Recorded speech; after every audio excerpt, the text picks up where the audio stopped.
Hey,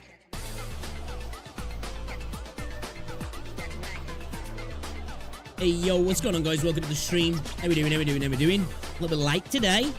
But how is everybody? Little FYI, as usual, video went up today on the channel, guys. Check it out. It's a pinned comment on both streams. I actually forgot to pin it on YouTube, but now it's pinned. It's pinned on both chats now. Check it out. Appreciate it. Anybody who's been watching the videos, guys, thank you very much for the continued support. And all that good stuff. Thank you. How's everybody doing anyway, though? Oh, we're doing all right. How's the start of the week treating you? It's that part of the week that sucks, really, isn't it? Unless you work Saturdays and Sundays and Monday's the start of your weekend. I don't know, I guess. Yo, Jamie, what's going on, dude? Welcome to the stream, buddy. How you doing, man? You good? Audio okay? Yeah, I think audio's all good. Yeah, if you're watching the stream as well, guys, on YouTube, drop a like on the stream. It's very much appreciated. It helps out a lot as well. I don't know if you've got any videos to check out today, really, that I want to watch. I'm not sure what there is for me. What is there for me? Could watch his video from Foxhole, talking about how he thinks Zenly Zone Zero is harder than Wuthering Waves. Unusual take, hot take, I guess. One thing, actually, before we get into anything, I was lurking in his stream earlier while I was at the gym. I don't know why, I usually listen to music, but it was just there, and I was like, oh, well, I'll stop in and hang out for a little bit. Anyway, he was actually speaking about quality of life updates, and he was saying that he doesn't think the hover droid shooter, whatever the thing it's called, you know, the little shooting gun that you can switch to for puzzles and that sort of stuff, say if you're switching out to a ranged character and then switching back. He was saying that wasn't a quality of life update, that it was just for fucking people who are lazy.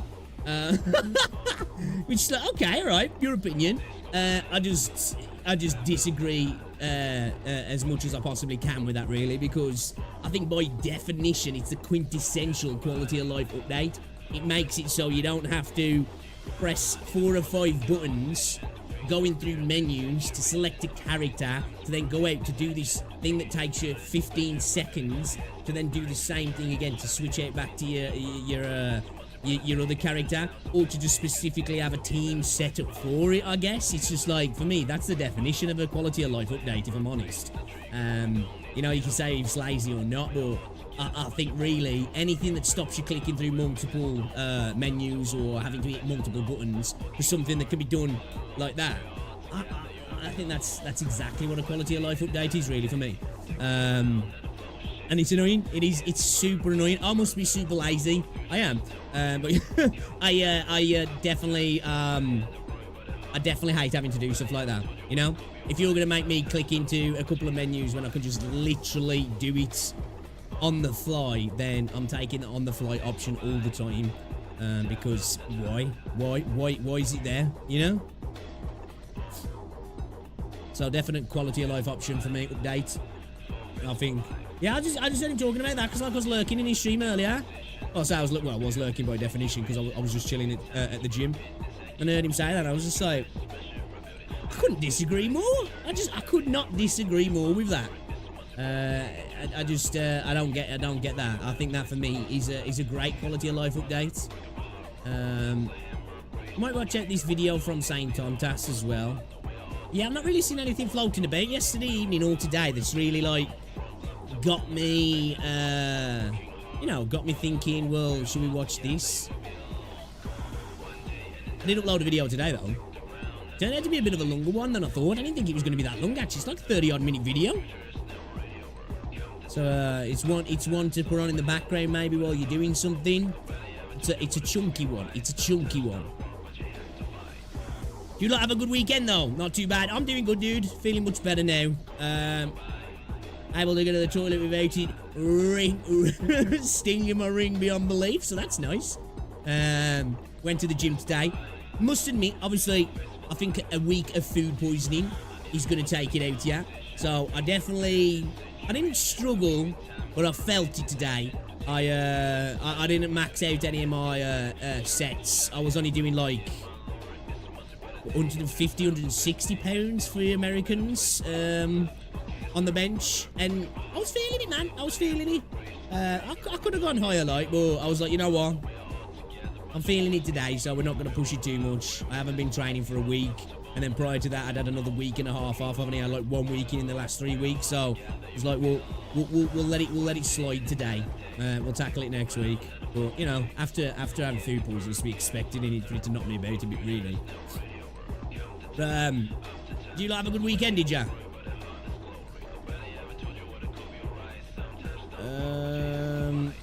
I'm just having a little look here over my recommended and stuff to see if there's anything that's screaming out to me to check out.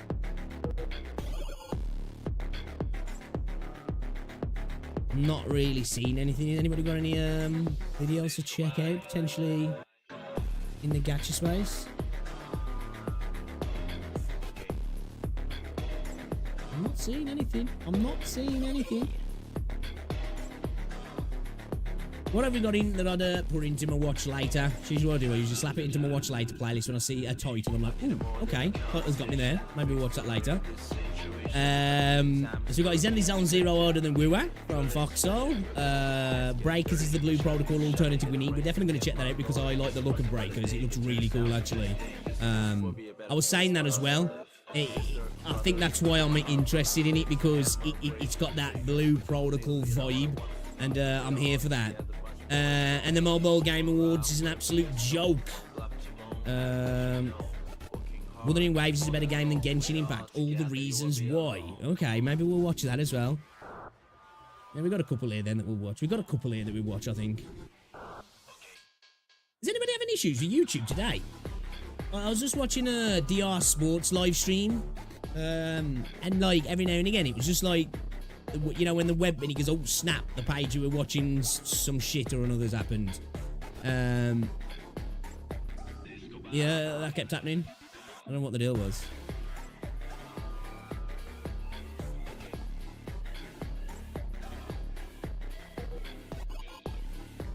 Okay then.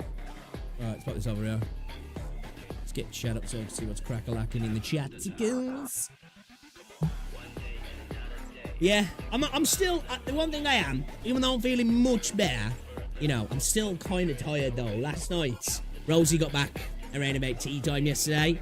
And we popped to the shop, we got some munch and snacks and stuff, and probably sat in the bedroom for about an hour, watching YouTube, just having some snacks and munching and that, just chilling out, and then I think we both just fell asleep, cuddling on the bed, which I don't usually do that, you know? I can't fall asleep cuddling. I'm not a cuddler, you know? I'm not a cuddler when it comes to sleeping. I like my space in bed, but boom, I was gone, you know? So that was quite nice actually, but I'm still knackered, which probably makes sense though, because, you know, say 4 or 5 days of having food poisoning probably left me quite dehydrated, so probably gonna make me quite tired, isn't it, really? But anyway, let's get into it, shall we? Let's do it. Alright, let me move chat out of the way. Let's get you guys over here. Let's drop the music. Let's get it out of the way. Should we start off with... Let's start off with this video here, shall we? Wuthering Waves is... Let me pause that. Alright then. Okay. Let me know if you can hear me all good though as well before we get into it. Audio's all good, yeah? We're good. We're alright. I can see the levels. Okay. Got the sniffles. I think I picked up a bit of a cold. I don't know if like having the food poisoning's like knocked my immune system a little bit. And got the sniffles now. The man flu. I got the man flu. Dude, why does YouTube keep doing this now? Okay, alright, cool. We're ready. We ready yet? Alright, let's do this then. Alright, let's check this video out from Solace, small YouTuber, but absolutely killed it on this video. Wuthering Waves is a better game than Genshin Impact. All the reasons why. Alright, I'm interested. The title's got me. Let's check this out. Let's get a preemptive like on the video. I must admit, I'm of the same opinion. I like Genshin Impact. Sometimes you have to preface it with saying this because people get mad that you think you've got an opinion and a preference. But I prefer Wuthering Waves. I think it It improves on a lot of things that are in Genshin Impact already. And Genshin Impact definitely was the first. And Wuthering Waves wouldn't exist without it. It is an improvement on the game in general. A lot of people, I feel like I have to say that sometimes because a lot of people have this idea, it's nothing like Wuthering, it's nothing like Genshin. And it's like, oh, okay. If you get down to the brass tacks, there's a lot of things that are different. But let's not pretend that Genshin didn't work so Wuthering Waves could run. But let's check this video out then, shall we? And see what he's got to say then. Wuthering Waves is a better game than Genshin Impact. Okay. Yep, I said what I said. And in this video, I'm going to It's got some people banging their keyboards. tell you all the reasons why I think that is. I'm here for it. Before anybody comes for me, which I realize is going to happen anyway, I want you to know that I have played both games extensively, and I've spent over 3 times as much money in Genshin Impact than I have in Wuthering Waves. I have my Raiden Shogun at C2. Even if you haven't spent as much time in Genshin, that's still like, you know, if you told me that, I wouldn't be shocked, because let's face it, the way WuWa's set up, to be fair, really, you don't really have to spend much money at all, even if you want to try and get everything, man. There's plenty of free-to-players out there who've got pretty much everything. It's only if you see C6 characters or C2 plus, really, that you really need to start spending a decent chunk of money, to be fair. And I don't care how bad the meta is for freeze teams, Kamisato Ayaka will always have a special place in my heart. But today, I want to tell you about all the things that I can come up with where Genshin Impact just quite honestly falls short when compared with Wuthering Waves. And if your first response back to me is something about the Sensory Tower revenue reports, just go ahead and stop. Because dude, I've had these conversations with some people, like, and I know, but I've just got to say, I just want to, like, talk about it. I know it's ridiculous, but the amount of people that I've had these conversations, sometimes quite in depth with, in like, you know, opinions for one, in your preferences and stuff, but then people using the idea that success equals better, you know? Now, there can be arguments made that more people are enjoying that thing more because obviously it's more successful, but the idea that just because a game makes more money, that somehow it qualifies the game to have more quality or just be better overall is the most ridiculous, dumbass argument you can make. So stop making those arguments, okay? Because I don't take into account how much money a gacha game has bamboozled players into spending in what, for all of them, are very predatory pricing models. I'm not taking into account any of that as far as the quality of any individual game. But hey, first, if you're new here on my channel, what's up? I'm Solus, and I make videos about gacha games. Guides, news, just whatever I feel like making. So if that sounds like your cup of tea, please consider hitting the subscribe button. I would greatly appreciate it. Do you know what? This dude seems chill already. I'm going to drop him a sub, actually. Let's go. All right, now let's get into today's video. The first thing on my list is going to be how generous the developers are for Wuthering Waves and how that impacts the new player experience. The new player experience... I think at the end of the day, this is a simple argument. Wuthering Waves is way more generous than Genshin Impact. Out of all of the Hoyo games, it is the most tight-fisted game in regards to rewards. Is going to be significantly better than it is for Genshin Impact for one simple reason. And that reason is Wuthering Waves gives you 3 free 5-star characters from the standard banner, as well as something like 30 free polls for the limited banner, if I remember right. Now, Genshin Impact just recently did a thing where you can also get a 5-star character of your choice from the standard banner, but it's only a single character, and it took them over 4 years to add this to the game. And I'm not going to knock it, though. I'll give them credit where credit's due. But at the same time, I guess I am kind of knocking it. It's taken a fucking long time. They never give out free 10 pulls. The main part of having fun in any gacha game is being able to play with characters that you like. And Wuthering Waves allows you to do that from the very beginning of the game. Kuro Games has honestly been so generous with what they've given us in Wuthering Waves that it's actually had like some kind of reverse psychology effect on me where I've actually ended up spending more money in the game than...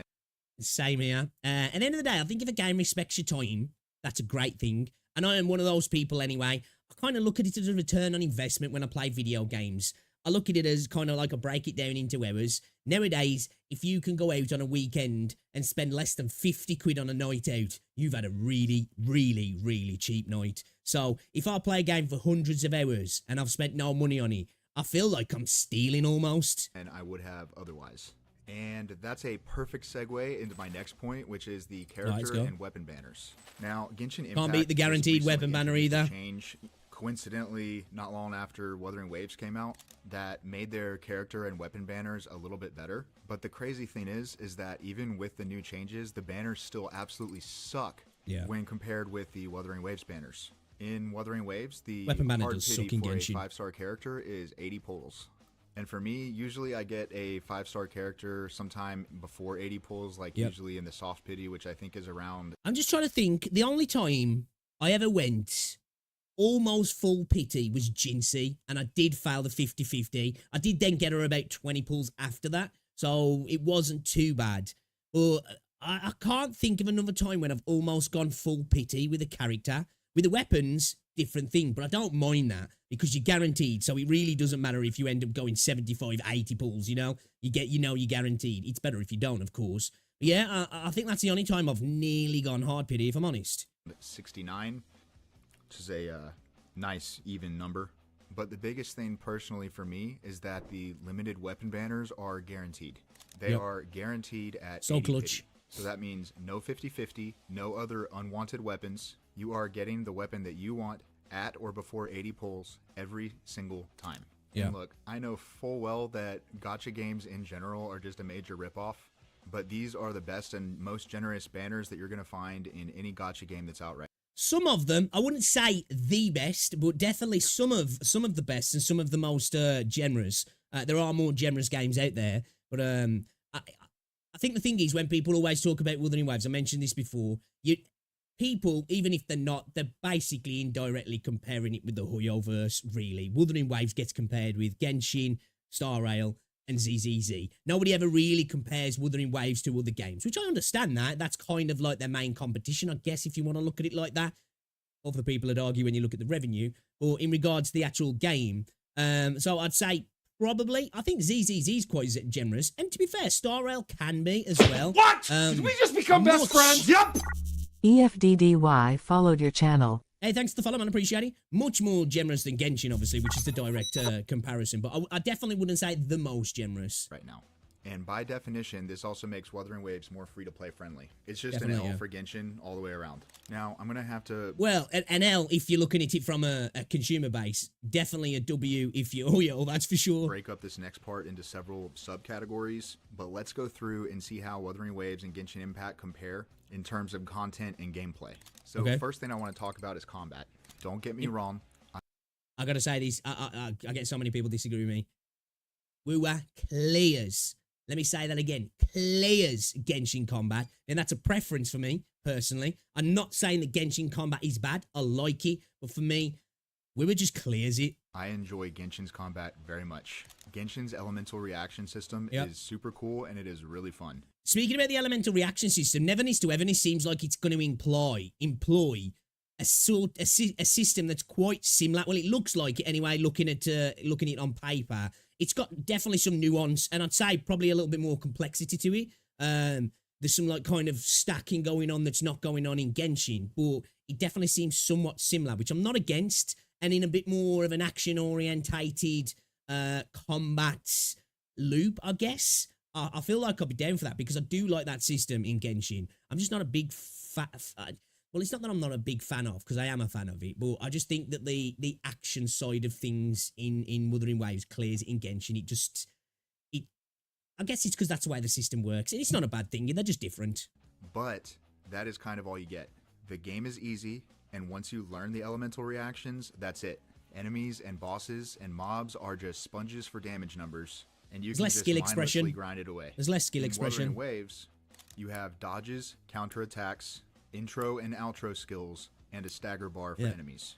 All of those elements in Wuthering Waves make the combat feel way more dynamic in every single fight. You sometimes actually have to think, and I know that can be a scary word, but trust me, it's worth it. So while I do acknowledge that it is possible for somebody to enjoy Genshin Impact's combat more, if anyone is to try and say that Genshin Impact's combat is just objectively better, that is just false.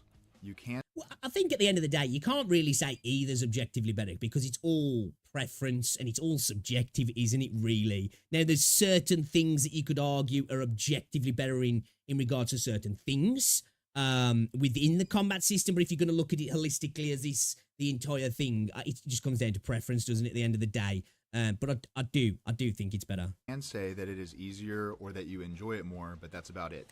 Okay, now let's move on to world exploration. Okay. This is an area where Wuthering Waves absolutely Clears it. blows Genshin Impact out of the water. Yep. You know the stupid and annoying stamina bar that you have in Genshin Impact that runs out after like 10 feet of sprinting? Dude, traversal in this game is so bad, and I don't know why over all the years it hasn't been fixed. I know in the new update there's some additions that help out, but it's usually region specific, and I just don't understand why they can't just give a little bit more to all the characters instead of having some characters have some movement improvements and it's locked behind the paywall. Now, to be fair, Wuthering Waves has kind of added something like that with Shorekeeper, but it's a little bit different, really. But there is definitely a buff in regards to picking stuff up, that's for sure. So that's crept into Wuthering Waves in that regard. But yeah, because you've got such a gorgeous world that arguably sometimes feels a little bit empty, I must say, in Genshin.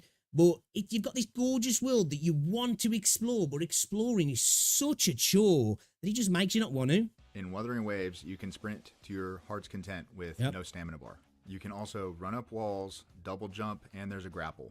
Also, in the Wuthering Waves live stream for version 1.3, we just learned that they're adding even more quality of life and ways for world traversal when Black Shores releases.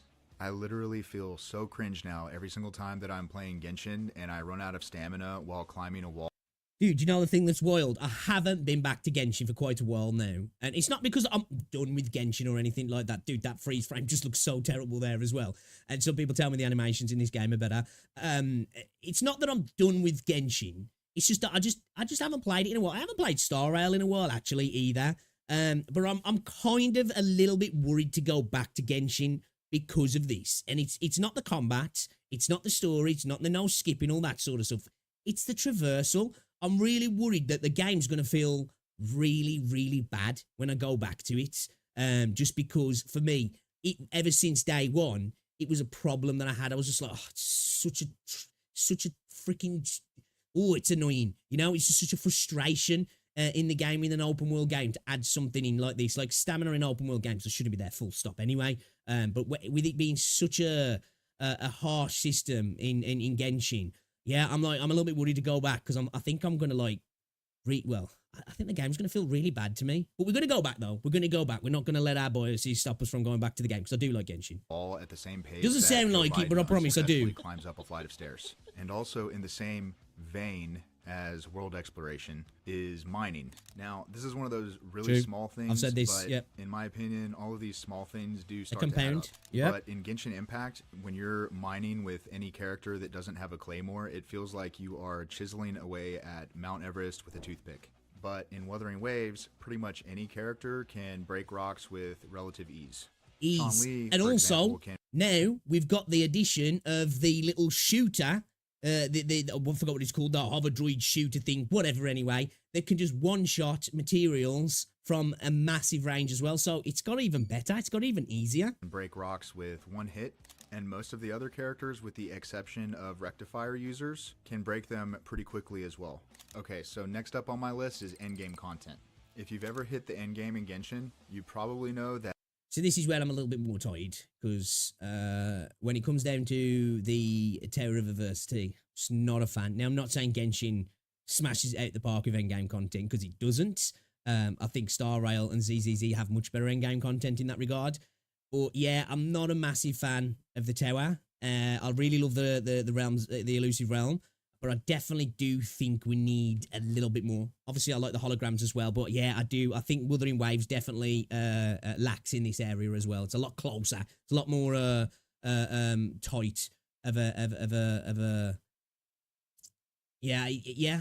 I'm just trying to think. Actually, I'm like, nah, it's tight, man. For me, there's not much in it. That the end game just consists of basically you just keep leveling your characters, grind artifacts, do your Spiral Abyss, and then you log back in for real when there's an actual story update. Now, I know they added that new mode recently, again, coincidentally, not long after Wuthering Waves came out, but it's only one more mode, and it's not that great. Now, in Wuthering Waves, you have the Tower of Adversity, the Elusive Realm, and hologram bosses. The Tower of Adversity could admittedly use some changes, but that's basically your Spiral Abyss equivalent. The Elusive Realm is a roguelike mode. It's and really honestly, good as well. In my opinion, it is absolutely incredible. It really they is, add yeah. updates to it with every new iteration that just continuously. I've been saying this. I know it takes a little bit more, but I think that mode, they should work on it as much as possible to make that mode permanent so it doesn't go away, and just keep adding to it, have it reset a lot more regularly, because that clears the tower in enjoyment for me. And I just think they should really work on the Elusive Realm. And again, for me, they should definitely work on dungeons, because it's kind of like that. And it shows that a proper dungeon system in this game for endgame content would be insane. Keep making it better. The hologram bosses, though, I think are the best part of the game. For anyone who wants it, they essentially just provide a tough challenge, which is something that just quite literally doesn't exist in Genshin. And It would be nice if there was some sort of reset to the holograms, though. You know, something changed a little bit. I know that they're like adding more in as we go, like, but I'd definitely like some sort of reset, something that's, I don't know, maybe some buffs and debuffs added, that just something that changes it a little bit, but allows us to go back and do them again in a different way. And I know you can challenge yourself with different team comps and give yourself you know, just like basically add your own debuffs on the way in going about it in certain ways and using certain characters or trying to solo it and stuff. But I definitely would like some sort of reset that changes it, or just some options that we can add on to it in the game that just changes it totally. I think that'd be really cool. Part of the fun for the hologram bosses is actually just re-clearing them with different teams and different characters, just to see what you can do. And considering that Wuthering Waves just came out a few months ago, I would anticipate that there's going to be even more in-game content coming in the future. Now, I agree. I believe that as well. But sometimes I don't want to read the story, and sometimes I just want to get back into the action. Well, dirty guess what skipper. Wuthering Waves has He's a dirty that Genshin skipper. Impact does not. If you guessed a story skip button, you would be correct. Genshin players. Any game that's got a story and should always have a skip button anyway. Not just for skippers, because I get it. Some people just want to skip, or people re-roll. People play games again, whether it's just a story game and it's not a gacha game. People play games again. And if you're playing a game for your second or third time, or you're going through a piece of content for the second or third time, you really want to be able to skip it, don't you? So it's a definite bonus for sure. Myself included have been asking for this for years. But in Wuthering Waves, if you're not in the mood to read, you don't have to. Simple as that. And in version 1.3 of Wuthering Waves, they are adding a new feature where when you do skip the dialogue... Yeah, dude, I've been saying this, so you get like a little, like, it gives you a shortened, abridged version, doesn't it? People are just going to be skipping that anyway. The skippers are going to skip that anyway, so... but, you know, it's there, I guess. Still going to give you a summary of what it is that you skipped so that you know what you missed. Huge W from Kuro Games. Okay, so next, let's talk about the ecosystem in Wuthering Waves. I love the ecosystem. The artifact system. Still needs work. It's still got tweaks to be done. But I think the ecosystem is one of the coolest systems in any of the gacha games, really. Now I'm sure somebody will come up with some gacha game that I haven't played and be like, actually, but I think in regards to the big ones, if you will, and I'm not talking revenue, but just like, you know, these sort of games, should I say, the ones that are closer to AAA, let's say that then. Let's use that argument. I think the ecosystem is incredibly cool. You know, like that collection element to it, the Pokemon element to it, the fact that you've got passive and active ones, the use in actually in combat and such, like in regards to like bringing them into the combat in that essence, it's so cool. And then the fact that obviously they're gear as well. I think it's a really cool system. Definitely needs work though still, but you know, nothing's perfect, and I think we'll get there. System in Genshin Impact. There's really not a whole lot to say with this comparison. Literally just everything about the ecosystem in Wuthering Waves is better than the artifact system in Genshin Impact. In Genshin, it is an endless grind, and at the end of that endless grind, you probably still won't have an artifact with the correct main stat that you want. Now, they did just add a new mechanic where you... To be fair, though, it can be endless with echoes. You'll never get the perfect set. You'll get close to it. Or anybody who's been wanting to get healing bonus knows that when it comes to that stupid turtle. But yeah, definitely, I think it's definite improvement on the Genshin system for sure. You can get an artifact with the main stat that you want, but it takes months to do it for just one artifact, and then your substats are probably still going to roll like shit. Wuthering Waves, on the other hand, incorporates open world exploration into its ecosystem, And there are game mechanics to where you can pretty regularly get these items called malleable echoes, which allow you to choose an echo with the main stat of your choice. Yep. And the fact that you can use your echoes in combat adds an entire extra layer of complexity. Like I said, there's really not a whole lot to compare here when talking about which system is better. It is, it's just better. And now let's just talk about the devs. One thing that really stands out about Wuthering Waves is how quickly Kuro Games responds to feedback. And they're kind of doing that out of necessity if you think about it, right? Because I was saying this before, and some people's disagreeing with me. It's definitely... Now, I'm not saying they wouldn't be more open than Hoyo if they were in Hoyo's position. We just don't know. That's just a hypothetical. But I definitely do think they are the way they are because the position they're in the market. Now, I know a lot of people say, well, they did it with PGR. But let's not pretend that PGR isn't in kind of a similar situation. They're the underdogs, you know? And that's not a bad thing, especially not if you're a consumer of theirs because you're getting a really good service because they are desperately trying to please. But I definitely do think the market relates to how they treat the customers. Obviously, that's good for us. But, you know, they could be in Genshin's position and maybe they wouldn't be as open, as transparent and as reactive as they are. I think that's probably a safe bet to say they probably wouldn't. Now, to say they wouldn't be as bad as Genshin, I think that'd be, you know, I think they definitely probably would be better than Genshin. But I do think it's because of the position they're in as well, though. They know, and every other game developer knows, that they will not be able to get away with what Genshin Impact has done over the last 4 years. Genshin is a special case, and there's a lot of reasons for that. But moving forward, the open world gacha space is expanding. And in order to compete for your game time and your money, the devs have to do better than the Genshin devs. This is true. Yep. Which, admittedly, is... They don't have that luxury, do they, to rest on the laurels like the Genshin devs who just don't seem to give a fuck sometimes. And hopefully we'll see that with games like Azure Premilia, Never Needs to Everness, Project Mugen, Arknights Enfield, you know, all these sort of games that are coming out. These, like, big open world games that are kind of on the verge of releasing soon in the next, 12 to 18 months, potentially. Maybe a little bit longer for some. You know, I think that hopefully they all look at what Kuro are doing and be like, let's be like that. Obviously, they look at the revenue of Genshin and they're probably like, let's be like that. But hopefully, in regards to how they react to the consumer base, they definitely do follow suit of what Kuro are doing. It's not hard to do at all. All right, so if you enjoyed this video or found it interesting, please like the video and subscribe so you don't miss out on my future gacha content. Thanks. Yeah, man, definitely worth a sub there, guys. You should definitely check out Solace, small YouTube channel here. Banger video. And I think I agree on pretty much everything there, if I'm honest. Everybody knows who watches me. I prefer Wuthering Waves. It's probably my favourite gacha game in the space. But I do like Genshin. I do like Star Rail. I do like Zenless Zone Zero. I do like other gacha games. I like PGR. I like Solo Leveling Arise. And there's others as well. But it is my premium. Oh my God. I hiccuped at the same time then. It is my premium gacha game. And I think, for me personally, he's the best one. And I think I agree with all of the stuff he said about Wuthering Waves in regards to it being better than Genshin anyway. Let me know what you guys think as well. But yeah, go check out Solace, guys. Go check him out. It was a good video, that was, actually. I like that. I'm going to have to open my tabs. I accidentally closed all my tabs. Fucking idiot. Idiot, boy. Idiot. He's an idiot.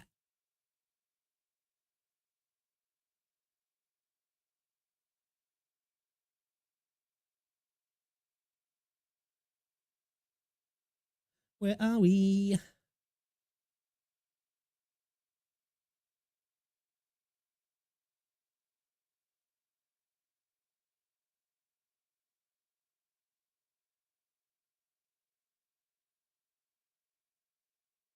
Shit, I didn't mean to do that.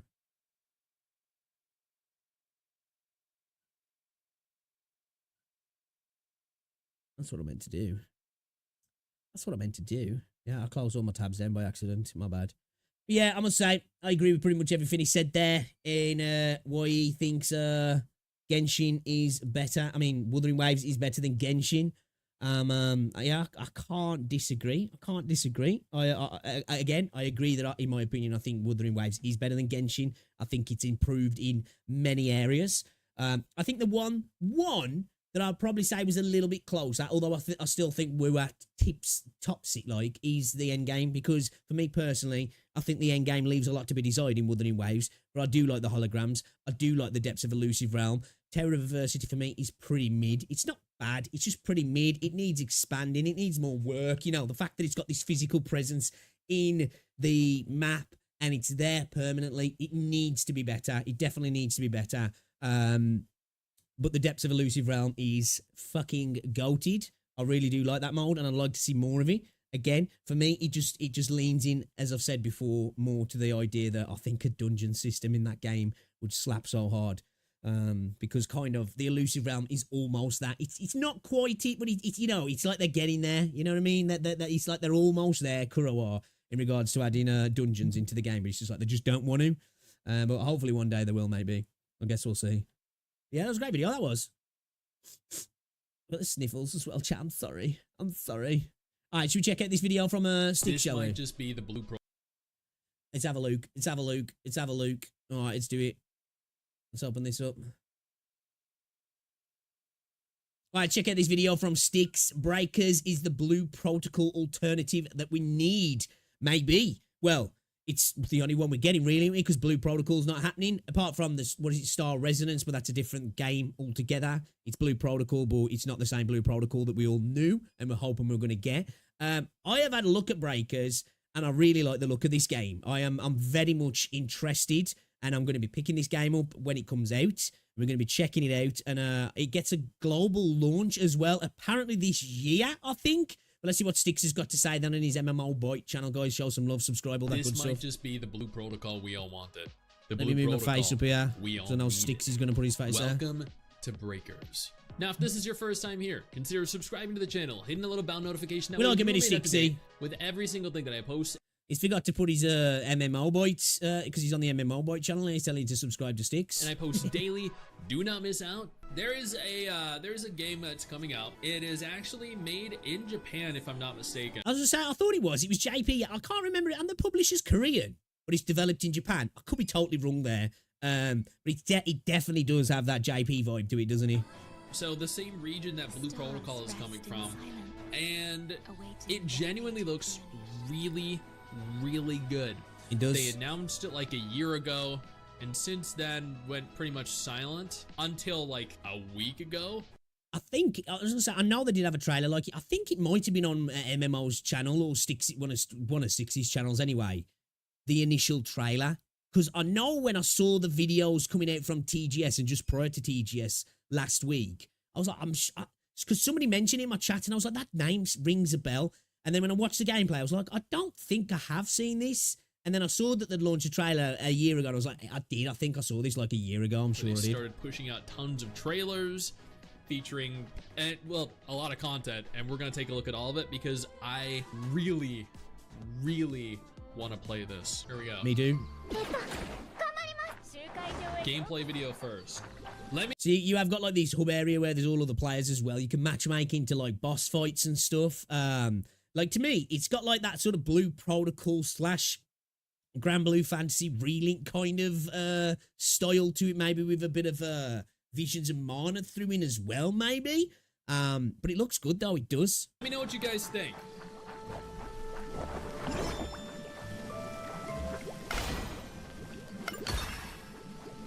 This is a multiplayer gameplay. Solo content, and then after this they show the multiplayer content.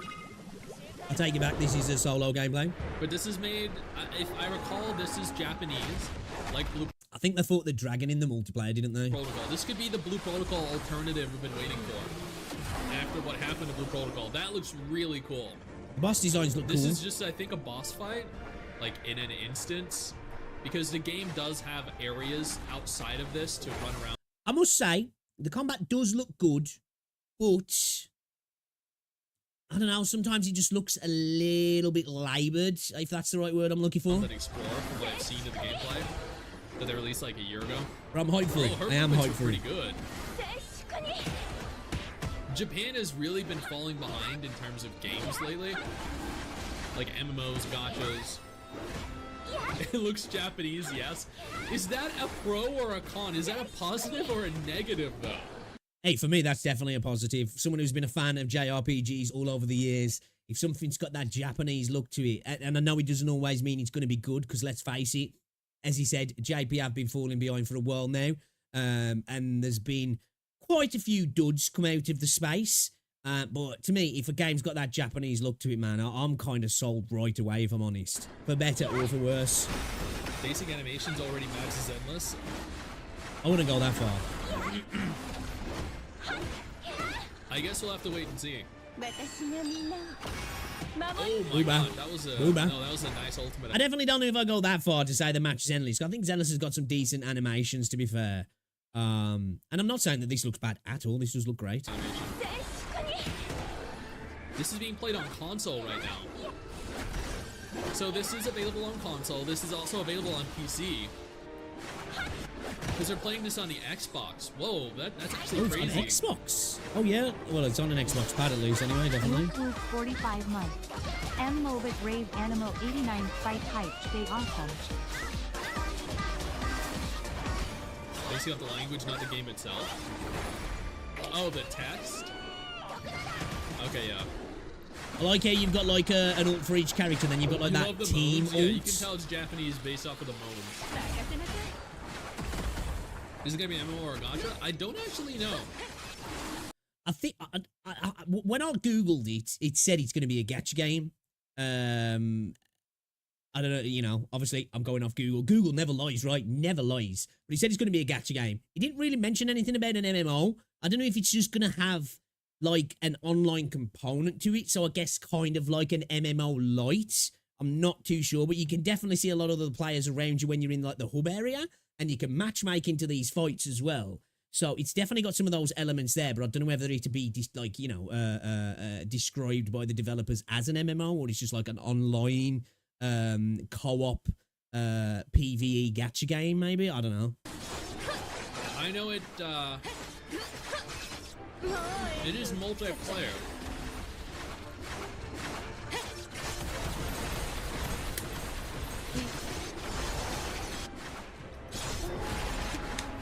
Some of the boss designs that I've seen as well so far look really cool. Storm, what's up? This is maybe multiplayer co-op. That's what I'm hoping. I don't know if like again, I am. Oh my god! I'm sorry. I am sick.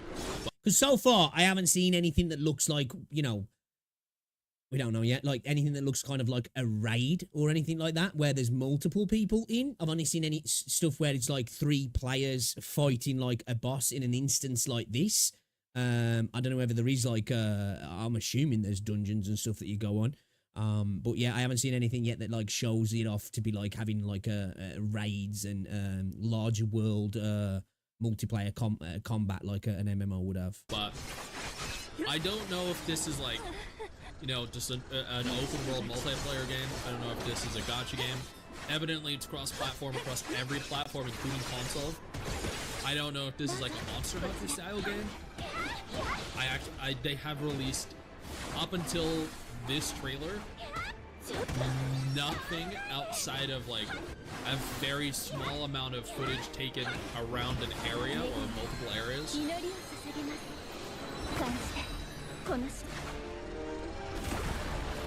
I'm hoping the trailers that we're looking at. Yo, Cheese, what's up, bro? How you doing, man? You good?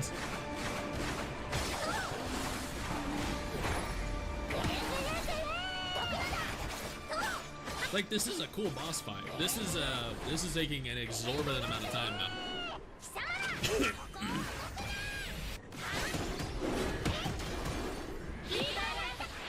Whoa, dude.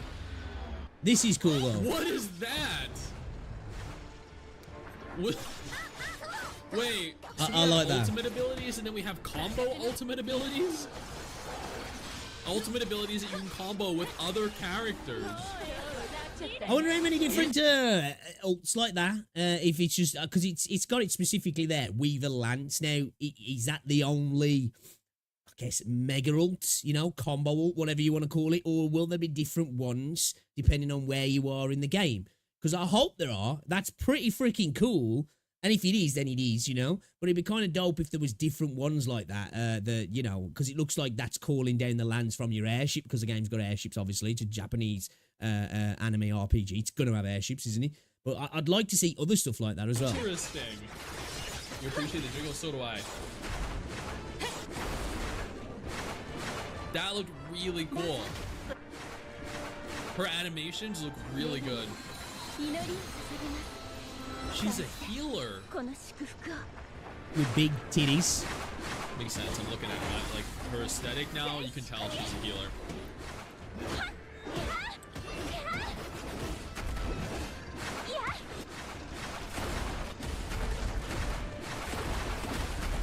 This boss actually ain't half bad. Yeah, they are. Boss designs and the actual fights seem pretty decent in this game, actually. WuWa has some competition.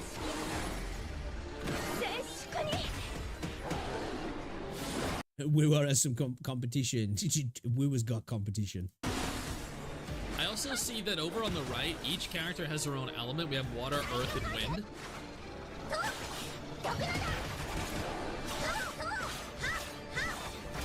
So the character was broken.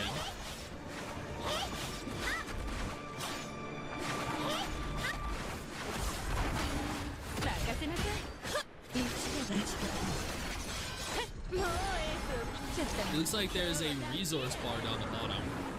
Like, we've seen all of these gameplay ourselves already, actually. Before we go any further, let me take a moment here to thank my incredible patrons over on Patreon and my YouTube channel members who allow for me to continue to do dedicated videos like this every single day. You guys are I'm phenomenal. looking forward to it, Again, though, thank man. you all What are enough you for the guys, support. the peeps who are Let's interested keep in this talking. sort of stuff? Are Combat you walk looking forward animation to of the this? healer is funny. All right, here we go. We're gonna. You know, what are we thinking? MMO gacha game? Just a straight MMO? A gacha game that's online, like a Monster Hunter type kind of game that's got gacha elements? That'd be kind of cool, actually. You know, I feel like that wouldn't be a bad shout, and it'd be interesting. You know, obviously, I don't think it's going to compete with Monster Hunter because, like, that's like the tippity top of that genre, that's for sure. But you know, something like that, but with gacha elements, it'd be kind of cool as well. I wouldn't mind playing something like that. I definitely, for me personally, I prefer either an online JRPG or something with like MMO elements to it, because I do like MMO games. But yeah, man, give me something like this. I'm here for this. I'm definitely here for this. Look at multiplayer content now. I actually think, yeah, you could see other characters around the town. Look, you could see the same big titty elf girl over on the left and over on the right. Huh. That is interesting. Maybe hubs? Yeah, that's what I'm saying. I'm not sure if it's like Monster Hunter or... I guess we'll find out. This is multiplayer content. Oh man, look at... It seems like you know, like obviously you've only got a couple here. It looks like you got three. You know, you got like this dragon, this... I don't know what this is. Different kind of dragon. I don't know. And then I'm assuming this is the wolf that we just fought, unless it's another kind of dragon. So obviously you've got these instances you can go straight into. Now, are these just stuff that you've cleared while going through the story, or is this how a lot of the content works, where you go from the hub into instance runs potentially, and then ones that are just boss fights you can go over to farm or whatever for materials for your characters or for armor, for weapons? Be interesting to see. Look at that. There are so many game modes. What, back here? Well, there's No, three. back here. Single player and multiplayer, I think. Oh, you can choose between 1 player and 3 player, according to the image on screen.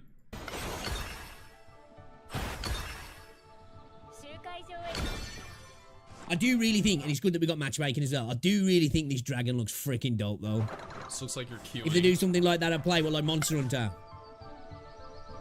It's going to be on console as well. I don't know if this is free to play or not, though, actually. I'm not too sure. I wonder if you can like form a party outside of combat then, or if you just have to queue like a dungeon like that, like a party finder. Could be hubs, yeah. The Monster Hunter, yep, I know. I looked in a Sword Art Fragment Daydream. I have, and it looks pretty cool. This is a pretty cool fight, I think. So it looks like everyone brings in 1 character, which means 1 weapon type, 1 class archetype, which means everyone's gonna need to decide on like if someone's gonna bring a healer.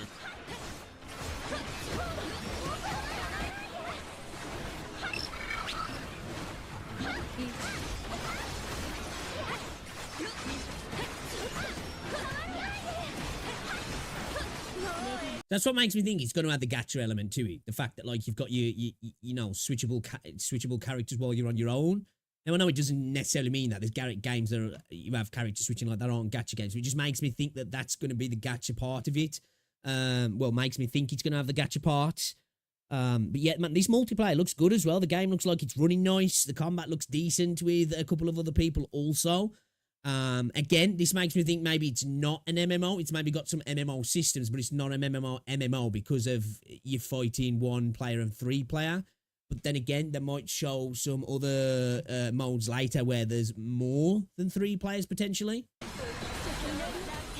Wait, are they all... Oh, this is... I like this perspective. I like the boss more than the characters.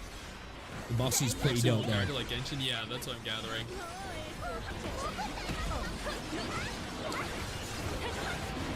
But I wonder what kind of... I wonder if the multiplayer content is only for, like, boss fights. I think that'd be kind of disappointing if it were. That's what I need to see from this game now, because I don't think there is any gameplay like that on the channel. I think it is all just like singular instanced fights. I want to see like a run potentially of a level or a dungeon or however it works in the game. But again, I'm not entirely sure like the exact... Dude, did she lick her lips? What the... This is dirty. Multiplayer lets you use everyone. Just 2 huge reasons to pick.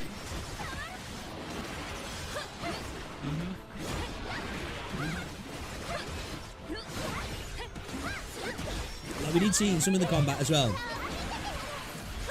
They were fighting a... what a diabolical transformation. They were fighting like a giant goblin, and he had a shield, and when the characters broke, and you hit the brake like that, So it actually breaks the shield. Ultimate animation then. Like the same like team ultimate. Just look at the ult animation. Oh, I did. I like the katana, the silver-haired katana. I like this as well. They're actual boss mechanics.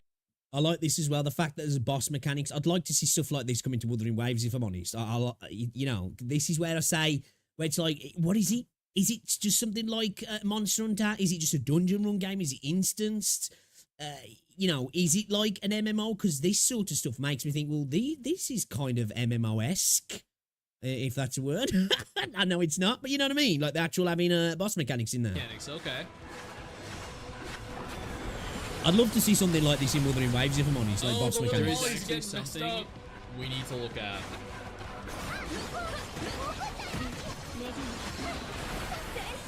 Oh, dude, the katana girl is almost dead. Oh, crap. This look... Yeah.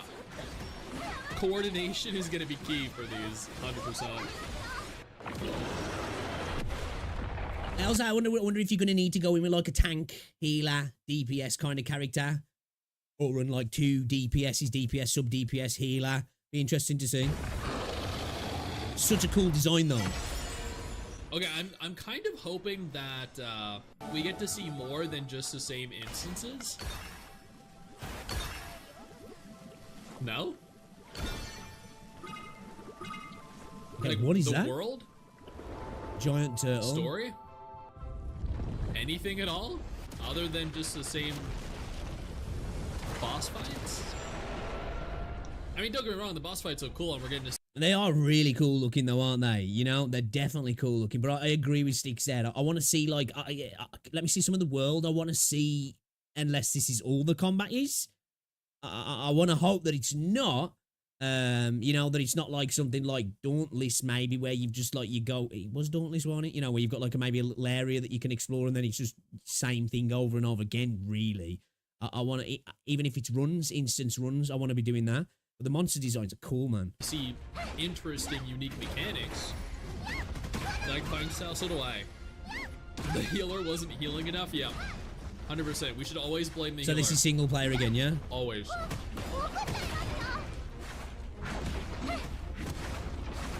Can girl look like the vampire girl from Overlord? Something about lighting characters. Looking back at the late electro expressions, Kaka, Akram, Yin Yin, and whoever You this got like girl is. I'm guessing I know this what is you're like a saying. fire major.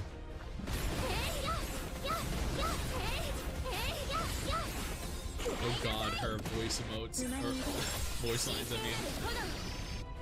Her ult animation's fucking cool though. Healer wasn't paid well? Yeah. Okay, so we've got like, you know, like your typical type rogue type character, dual blade wielding character. It's all about getting in close and doing hyper damage.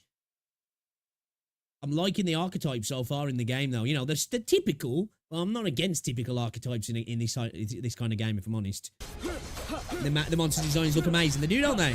Dauntless disappeared one I'm day. disappointed we're not seeing the open world content though. I think that's what I'm I most played that interested game. in, more than Yes. any other. Played it when it feature. first came out and then got bored quite quick, if I'm honest. Okay, that's pretty cool. I wonder if you get some DPS increase with him if you back attack. Similar to solo leveling Arise? I don't know about that. Could be. Oh, what do you mean in terms of the gameplay loop? Fireball Okay. ult animation was sick, I know, right? One thing I do not see, and I'm actually glad I do not see, there is no auto feature. Everything going on is 100% manual play.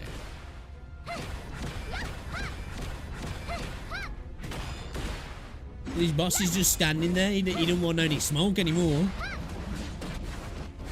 Okay, that looked a little bit jank there. He came out of his break and was just like chilling. Just chilling. He was just like, whatever, I'll just let you beat on me. And then he just... Hope this will be global. I would anticipating it really. I would As anticipate far as I'm aware, it is going to be global on launch. But Any negatives you found in the anime? since it's Japanese, I wouldn't be surprised to see it launch in Japan for like 12 months before we got it. I hope that's not the case, though. It's kind of 2020 anime style. I don't mind that, honestly. This is Japan. Japan seemed to be a little behind when it comes to producing games these days, anime games. China is just left to the floor. This is true. China have really like jumped to the forefront, I think, in regards to the anime style of games, haven't they? But for me, these sort of animations, I don't mind. I know you could argue that, well, you know, it is subjective. Subjectively, like more fluid, you know, Wuthering Wave style animations look better, and I'm here with you with that. But there's something to be said about these style of animations. Like, they've got that, like, old school look to them. And to me, sometimes animations can be totally different. And, you know, you've got those sort of games that have got, like, those sort of stop-gap kind of animations, you know, where they almost skip frames. But it doesn't necessarily mean they're bad, because it's kind of a part of a style wrap. You know, it's, like, wrapped up in the style of the game, isn't he? But I do get what he's saying, though, to be fair.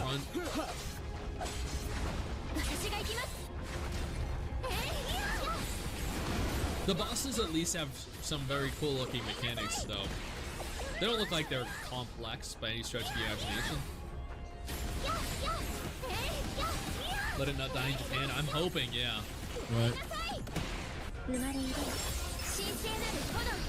Would be a shame if you just launched in JP and then died in JP.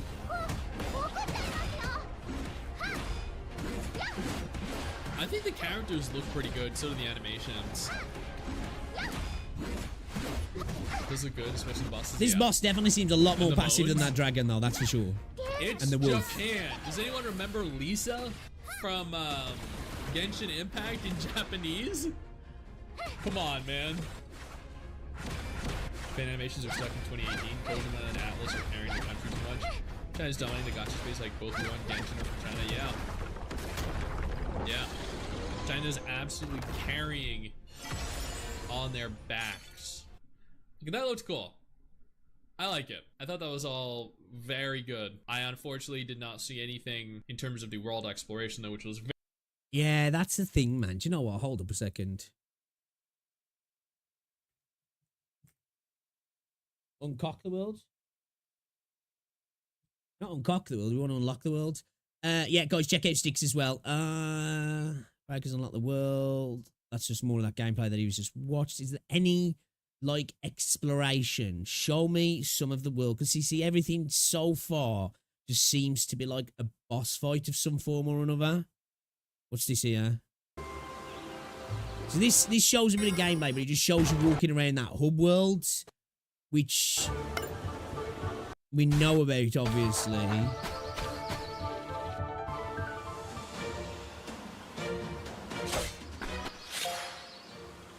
Okay.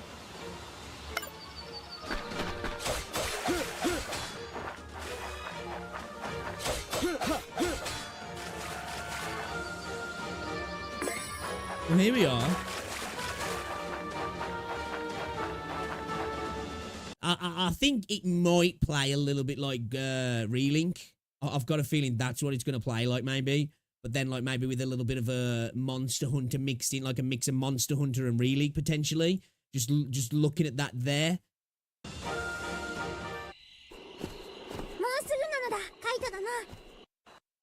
So I've seen all of this. I think this just goes into like a boss fight now. Yeah, it just goes into an I need to see more of that exploration. This looks like it's part of the story. So it looks like there's some kind of exploration.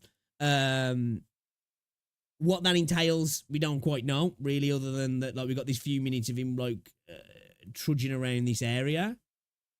It looks like this was attached to that little hub world there. But I wonder how much of this will you be doing in the actual gameplay loop. I hope there's some of it, you know. I don't want it to just be instance fights, you know, of varying degrees, because that it wouldn't suck, but I definitely would like a little bit more of that. You got a little map up here and this airship thing here. So this, just having a map, just having a compass on and a map makes me think, you know, there is going to be some exploration, because when you're in those see, when you're in the instance here, the map's gone. So that makes me think, leads me to think, it's an assumption, but we are going to have explorable areas. The fact that they've actually designed in the UI a map, it'd be a bit weird if you only had like one or two of these in the game and it wasn't really anything other than connecting it to an instance. So yeah, hopefully. All right, okay, all right. I've seen enough. I'm looking forward to this game, man. I'm definitely looking forward to this game. It's on the radar. It is definitely on the radar.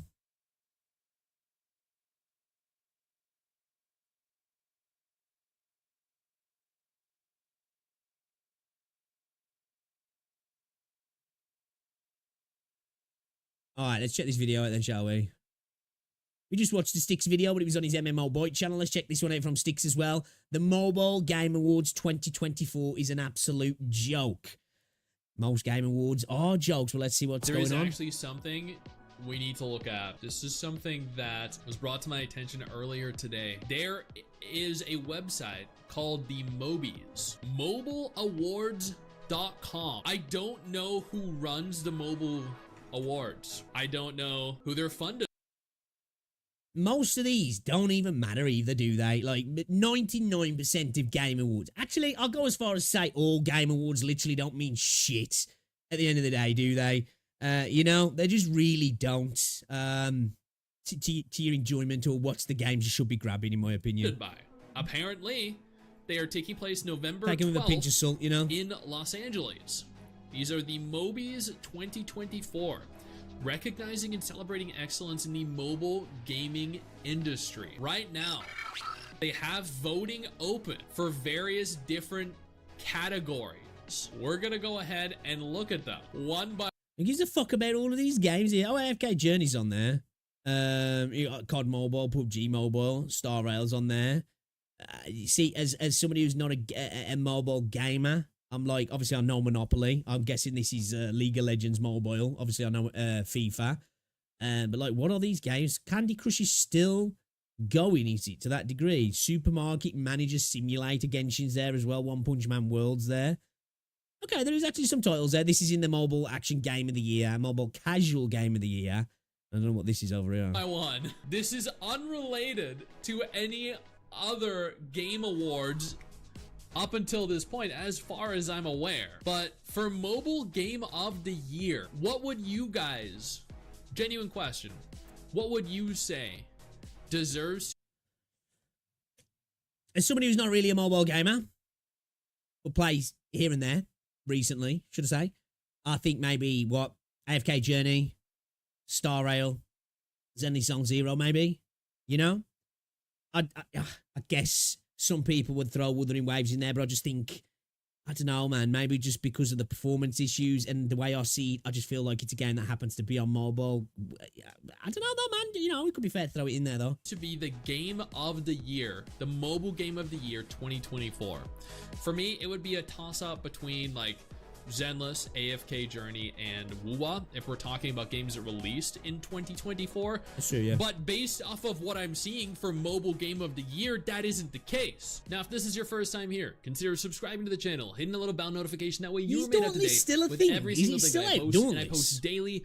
Do not miss out. We have Honkai Star Rail, PUBG Mobile, Brawl Stars, Monopoly Go, Mobile Legends Bang.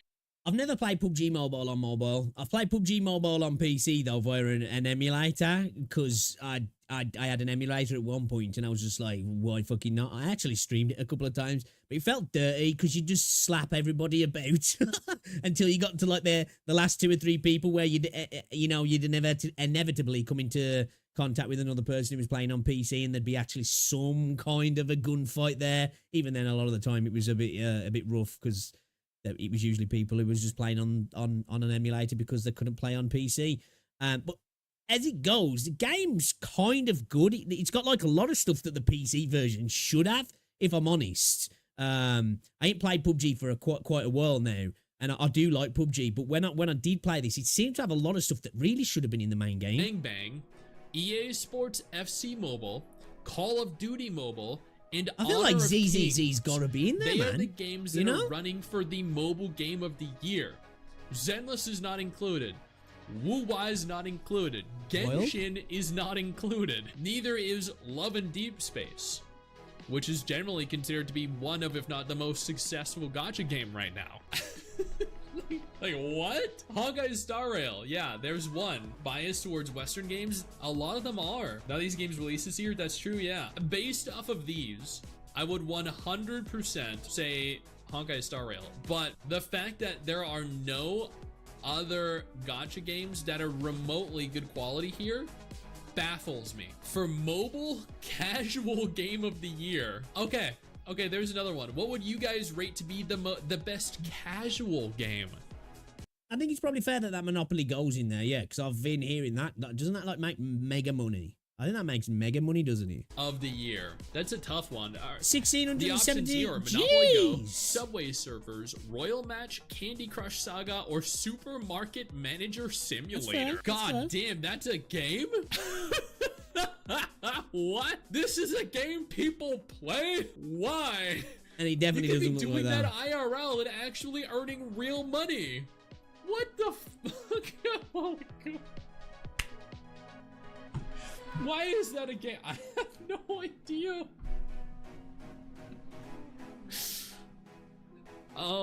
Candy Crush, I guess.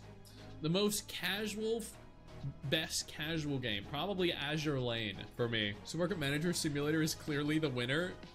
Okay, valid point. Yeah, let's go for that one. Yeah, next. The mobile action game of the year. Hold on, wait, what? Mobile action game of the year. Chat, what is the best gacha game with an action combat system right now? Because our options are Honkai Star Rail. Honkai Star Rail, the best action gacha game. That's how it's a bit what's it in there. PUBG. Monopoly's made 3 billion since its release. Jeez. Mobile. Call of Duty Mobile. Genshin I think that's fair that it's in the casual category then, isn't it? At least we have an act. One Punch Man World? One Punch Man World. Are we? Pokemon Go, mobile action game.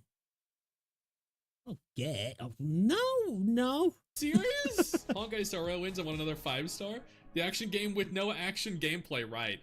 One Punch Man World is one of the worst gacha games ever created. But what is worse? Turn-based game can't be in an action game, can it? Like that's just like asinine.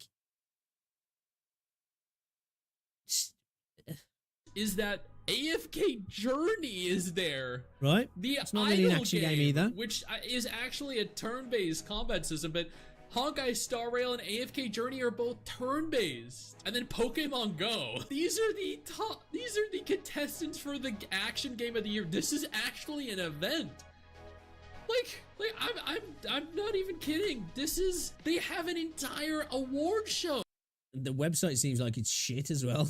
They rent out an entire theater. Like, they have an entire award show dedicated to this. It's unreal that they don't understand what You never know, though. This might be one of those things where, like, you get in for a reason, you know? Kind of like how it happens at certain shows when games that have been on the floor getting... Maybe there was some sort of arbitrary reason that you're getting for this, and this is why it's looking a little bit odd, because of these that were the only ones that did the thing they needed to get on the section to be voted on. I don't know an action game is. Honkai Star Rail or right, if you're going off this, really, you know, the only three that should be allowed to win is PUBG Mobile, COD Mobile, and Genshin Impact, really. AFK Journey. The rest are not action games. I don't know about One Punch Man, because I've never played it. No Honkai Impact, no Zenless Zone Zero, no Ether Gazer. What? Before we go any further, let me take a moment here to thank my incredible patrons over on Patreon and my YouTube channel members who allow for me to continue to do dedicated videos like this every single day. You guys are phenomenal, and I can't thank you all enough for the support. Now let's keep talking. The best strategy mobile game of the year. Mobile Legends Bang Bang, Honor of Kings, Clash of Clans, Clash Royale. We got 2 Clash games here. Whiteout Survival or Last Wars Survival. So even though it's not, I feel like AFK Journey is more likely should be in this section, really. And Star Rail, they're not really strategy games at all, really. They're just turn-based JRPGs, but they definitely would fit more in that than a fucking action game. Because, you know, a turn-based game is definitely a little bit more strategic than it is action-based, that's for sure. No Arc Knights, no Path to Nowhere. Okay. Yeah, I mean, evidently I have to go with AFK Journey for this one. I'm not gonna vote Honkai Star Rail twice. How much did they pay them? Great question. It's the best ad game. I don't do. What do I even put for this? Yeah, Honor of Kings. Bad. Sure, let's go with that one. Wow, best action let's check it game. out. AFK Journey. Best mobile sports game. Does anyone even play sport gacha games? Let's, you know, sure, Golf Clash. Best competitive mobile game. PUBG Mobile, Brawl Stars, Mobile Legends, Bang Bang, Call of Duty Mobile, Honor of Kings. It's got to be something like Mobile Legends, right? In every category. If it's like League of Legends, anyway, or maybe even Clash Royale, because I'd say Clash Royale's got like kind of a comp scene, hasn't he? Which I was shocked by. Like best mobile app of the year. Reddit and TikTok are there. Wait, the best coverage platform of the year? TikTok's got to win, right? I don't use TikTok, but like, I guess Discord or whatever, then again, Roblox, like. Let's say it is an app, really, isn't it? It's not a game. It's a platform for games, isn't it? Roblox. Gaming on phone, Pocket Tactics, MobileGamer.biz, AFK Gaming, PocketGamer.com, GamesIndustry.biz. I haven't heard of like any of these. Are these people sniffing? Good question. The developer of the year, Hoyo, Moonton, Playrick, Scopely, Superkdal, Timmy. That's wild that Kuro are not on there, though, you know? That is wild. Like, obviously releasing Wuthering Waves and the updates that have been coming for PGR. Again, though, we don't know what the criteria is to get into this shit. You know what I mean? It could be just total bullshit, and you've had to do a bunch of things in, or money-wise, or been a part of something to be part of the criteria to be voted on. I don't know, but I would think at least in the developer of the year, mobile developer of the year, Kuro would be in there. Like, you know, come on, man. Or Dream. Oh, man, your options aren't very good. But this is the only company I know. Mobile I think you'd have to say Hoyo. The Backbone, Godot, Red Magic, ROG Phone. I'm gonna go with Red Magic. I've actually had good experiences with that. Godot, yeah. See, like, I don't use mobile gaming enough. Obviously, I know that's a controller. I know these are phones, but I don't know any of this shit, man. As I say, I play gacha games. I do, but I am not a mobile gamer. You know what I mean? I'm not in the ecosystem enough to know any of this shit what most people are talking about. Now, I say I'm not a mobile gamer. Recently, I have installed a couple of mobile games just when I'm chilling upstairs. At the minute, I've got Echocalypse, whatever. AFK Journey and Sword of Convaleria. I've been really enjoying Sword of Convaleria, actually. I'm going to have to stream that on the PC because it has got a Steam version.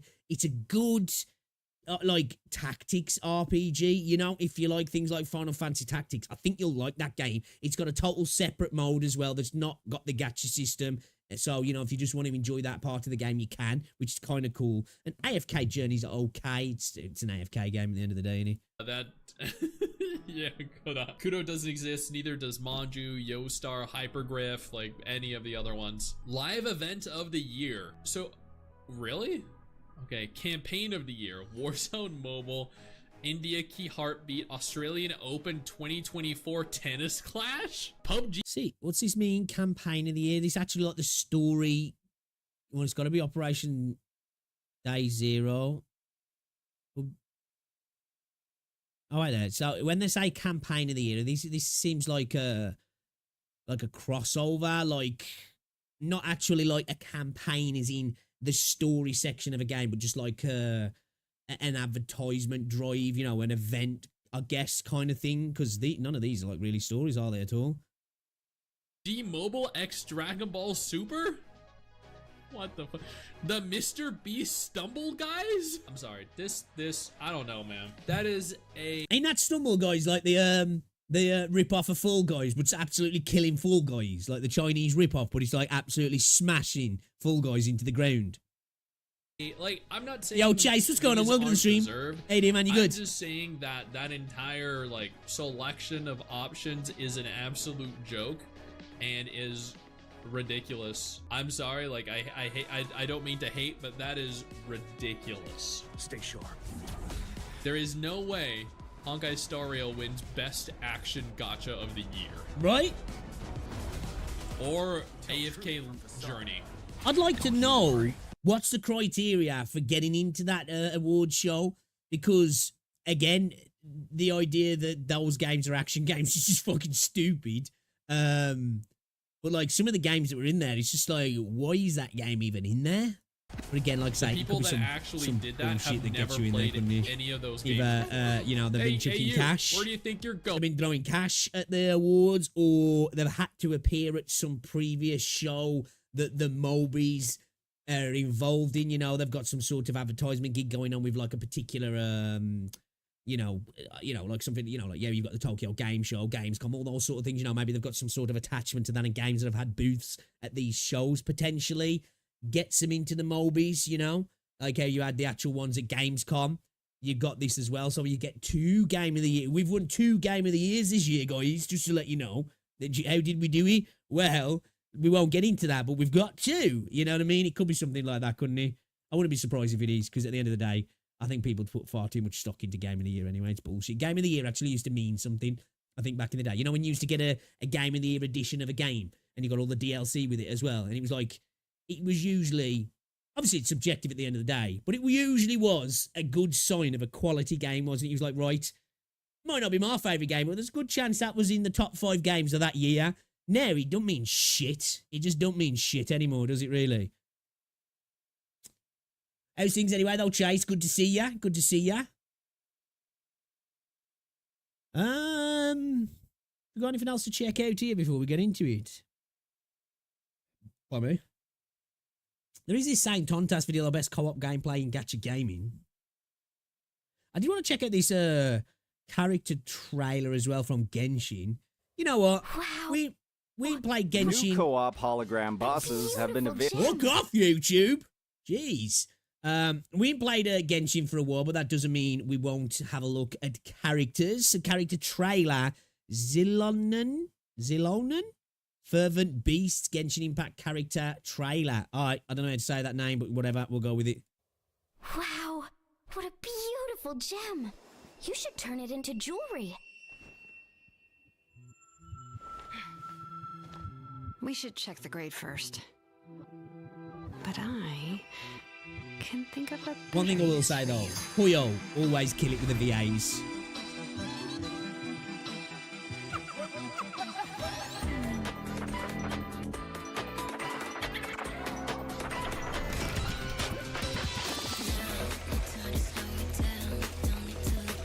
Where are they having these DJ sets in Genshin? Where in the world's that happening? I'd be interested to know, you know? Where's that going down? She rocking rollerblades. Okay. Is this another character that's got a traversal benefit for the character, is he? Look like you could run up walls there. Or roll up walls, should I say. truly a precious gem, and so damn simplistic. Looks like she can roll down walls as well.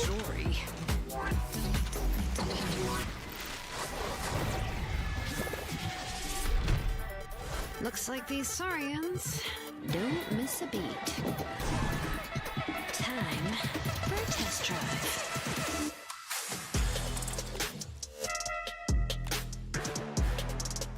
Not gonna lie though, that beat's kind of dirty still. And the character looks quite cool as well, actually.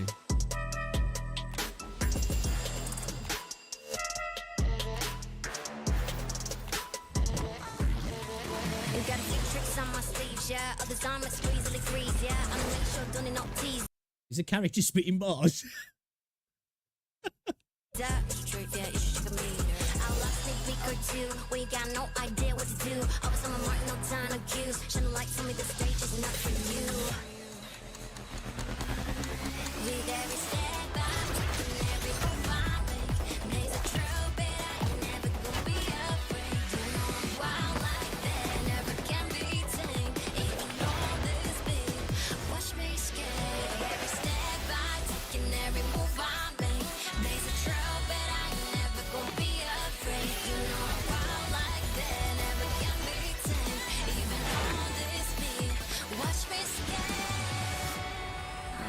Took so long to dig up, and now the phlogiston is gone. That's for the best. Better lost in the heat of battle than locked away in a jewelry box. She's a cool looking character though. I do like her design. I definitely do like her design.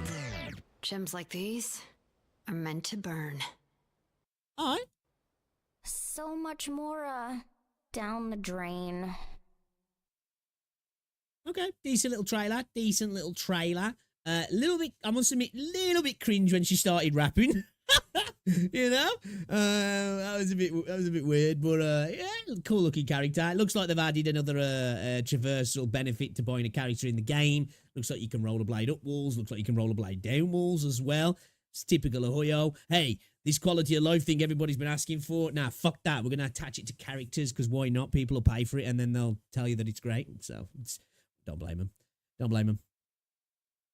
Yeah, that beat was dirty though, man. It was dirty. Must admit. Pretty dirty. Pretty dirty. Pretty good getting the day started. Nice. I was going to say, back to the gym today for me. First day back since like, for a week. Since not the Friday gone, the Friday before. And then obviously I was only at gym for 1 week because Clutch went in my car the previous week, didn't he? Must admit, felty. I did feel it today. I didn't max out anything. I only pushed up to like 158 pounds, something, whatever it is in American, on the bench, like far below what I should be doing, but you know, I felt it still. I felt it. I didn't want to go too far because like as soon as I started warming up today, I was like, I'm feeling kind of weak today. I'm feeling kind of weak, so I was like, I'll only stick a 20 plate and a 5 on either side of the bar. That's kgs as well for you guys, because a lot of you guys work in pounds, don't you? So, well, it's like 70 kg altogether. Yeah, 70 kg altogether, so that's only about 158 pounds, isn't it? So it's, yeah, lower than what I usually do, but yeah, it felt good to get back at it, man. Felt good to get back at it. Yeah, man, as soon as I started warming up, I was just like, ooh, okay, I'm weak. I'm weak today. I think it's probably because, like, I'm you know, because, like, having food poisoning for, like, a week, I think it's probably dehydration that's got me. You know what I mean? Hey, Riley, welcome to the stream. How's it going? So I think, yeah, probably take me a week to get back to you. Anyway, let's check this video from Saint Tontas, the best co-op gameplay in gacha gaming. I'm going to drop a preemptive like for Saint Tontas because I like him, he makes good content. Is it the best co-op gameplay in gacha gaming? I don't know. I'm a bit of an antisocial person in gacha games anyway. I really don't play multiplayer or co-op stuff. Really, if I can avoid it, I'll try and avoid it. So I haven't really got much to compare it to, but let's check out what he's got to say. Available for nearly a week, and I feel like I'm in the majority of players when I say that this is some of the best content I've ever played. Not just in Wuthering Waves, but in gacha gaming as a whole. It's clear that Kuro, at the launch of the game, wasn't tapping into the full potential of co-op, and it's even more clear now after we've gotten. I think most gacha games really don't tap into the full potential of co-op, if I'm honest. Now, there's some that obviously do better than others, but I don't think most of them really do it to the maximum potential. This is one thing I'm quite interested in, this Breakers Unlock the World game, where we don't know quite what it is yet. I'm pretty sure it's a gacha game. When I googled it, that's what it says, but we don't know whether it's going to be like some Monster Hunter kind of thing, just some boss run, dungeon run, or it's going to be like an MMO light, or just a full-on MMO. I've saw some little snippets of exploration, but yeah, we really don't know. But it feels like that's going to lean heavily into the co-op and the multiplayer aspect of the game.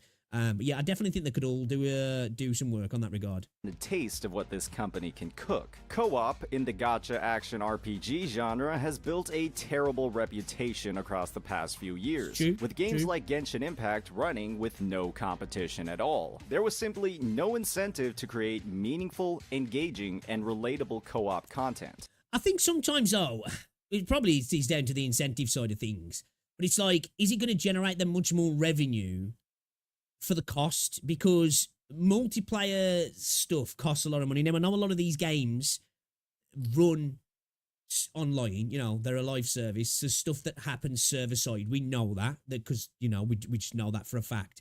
But a lot of stuff's client side as well. So it's a lot cheaper. Now, I'm not an expert, but I would imagine it's a lot cheaper to run a gacha game live service in regards to servers than it is to run something like Battlefield or like Call of Duty or like whatever, you know, a big massive multiplayer game, or like something like Throne and Liberty or New World in regards to server cost. So you've got to look at it from that case as well. What's the return on investment for them spending a lot of money on server infrastructure and multiplayer infrastructure?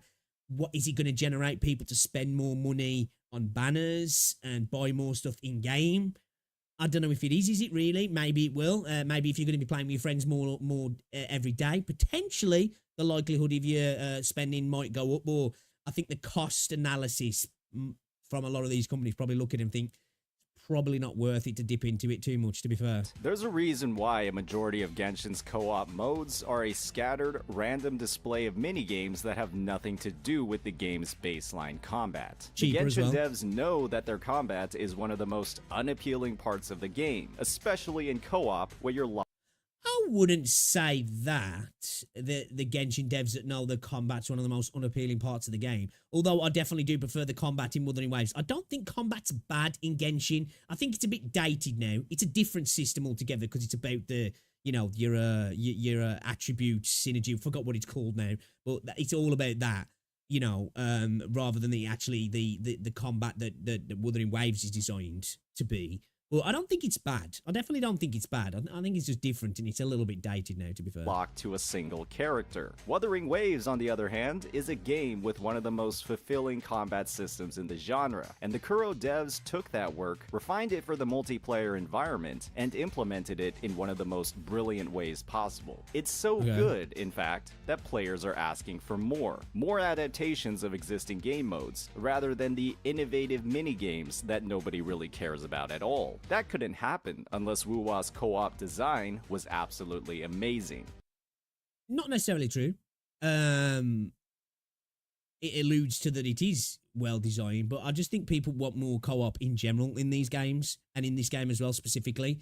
I don't think it necessarily means the co-op that we've got now by default is the best because people want more of it. I just think people want more of the co-op anyway, because it's that sort of game that people want. Because again, for me, gacha games are kind of like a sub-genre in a way, especially open world games like this and Genshin. Kind of feel like almost like an offshoot of MMO games. They're like single player MMO games, aren't they? So of course people are going to want to play with their friends. It doesn't necessarily mean the modes that you've got already are the best ever because people are asking for more of that. You know what I mean? And it is. Today we'll be diving into why this is the case, exploring the extraordinary evolution of co-op across Wuthering Waves' 4 months of service, what makes its design so appealing to the player base, and why co-op's potential is limitless, as long as Kuro keeps developing content for the baseline game. When the systems you've built from the ground Again, I think it's limited to cost, really. I just think co-op's always going to be limited in these games because, and I think even more so for Wuthering Waves, just because of the revenue that's coming in. Now, I might be proven wrong by Kuro, but like I say, the cost is a lot more than it is for single-player stuff, and I just feel like, you know, in terms of the revenue that we know that they're getting, obviously we know that, well, we assume that PC's probably pulling in more than mobile, but I just feel like and they're going to really lean into it as much as some people want them to do just because of the cost basis. Up are fantastic. Chances are, the new features built off those systems will be fantastic as well. As always, if you're enjoying this content, please hit that like and subscribe button. Launching with a bare-bones implementation that heavily mimicked one of its predecessors, Genshin Impact, Wuthering Waves' co-op consisted of joining friends or strangers' worlds and farming materials, echoes, or occasionally helping out with exploration. However, this quickly became one of the most unappealing activities in the game, primarily due to the fact that 1. Kuro games respected your time when leveling characters and didn't require an obscene amount of overworld materials to ascend them. 2nd, the devs started we getting a glaze video here. Hey, I'm here for it, man. I'm here for a bit of glazing, but is that what we're getting here? Throwing out echoes like hotcakes through every single event. And 3rd, exploration is finite and gets completed at some point. What this meant was that co-op had close to no purpose for a majority of players, with the non-existent challenge of overworld enemies and the inability to partake. I think when you do co-op in these sort of games anyway, it should be always in an instance form. If you're going to get it, you know, dungeons, raids, raid bosses, insert like, you know, like tower defense stuff, like the co-op modes that we've got in the game now. Like it definitely works better in an instance form. But then having that ability just to hop into each other's world, just to kind of hang out, I guess, and it could be kind of treated almost like you know, you're on Discord and you're just kind of chilling with your mates, just like running around, just, you know, just fucking about kind of thing. Take in engaging activities like the hologram boss fights, the Tower of Adversity, or the Elusive Realm, which are all the most engaging, and in the eyes of players, the most appealing potential co-op content in the game. So Kuro did what Kuro does best. They listened, and proved themselves as some of the most competent developers in the industry. Unlike other developers who ignore requests for meaningful co-op content, and instead implement mini-games that genuinely look like a beta test for a completely different IP. Instead, Wuthering Waves developed their co-op mode by simply taking the fantastic content already in-game and refining its features and mechanics to fit the multiplayer environment. They did that with some of the best content in the game, the hologram bosses, and this was genuinely the first game mode where players actually had the chance to utilize this game's fully fleshed out co-op system, and it's because of one mechanic: Concerto Energy. While this mechanic shines in a single-player party where you have full control over how you build a character's Concerto Energy and when it gets used for intro and outro skills, in co-op, every player builds up their own gauge independently, and when it's filled, you give your teammates the opportunity to use their intro skills and receive your outro buffs. And with how unique every character in WuWa plays, that is a cool implementation, though. I definitely agree there. That's definitely cool. You're not building up this meter with dull, uninspired gameplay where you press 2 buttons and basically do nothing for the rest. Yo, this is definitely a glazing video, man. This ain't talking about how good Wuthering Waves is. Saint Tontas is in his villain arc by the looks of things. Dude's throwing shots at Genshin left, right, and center.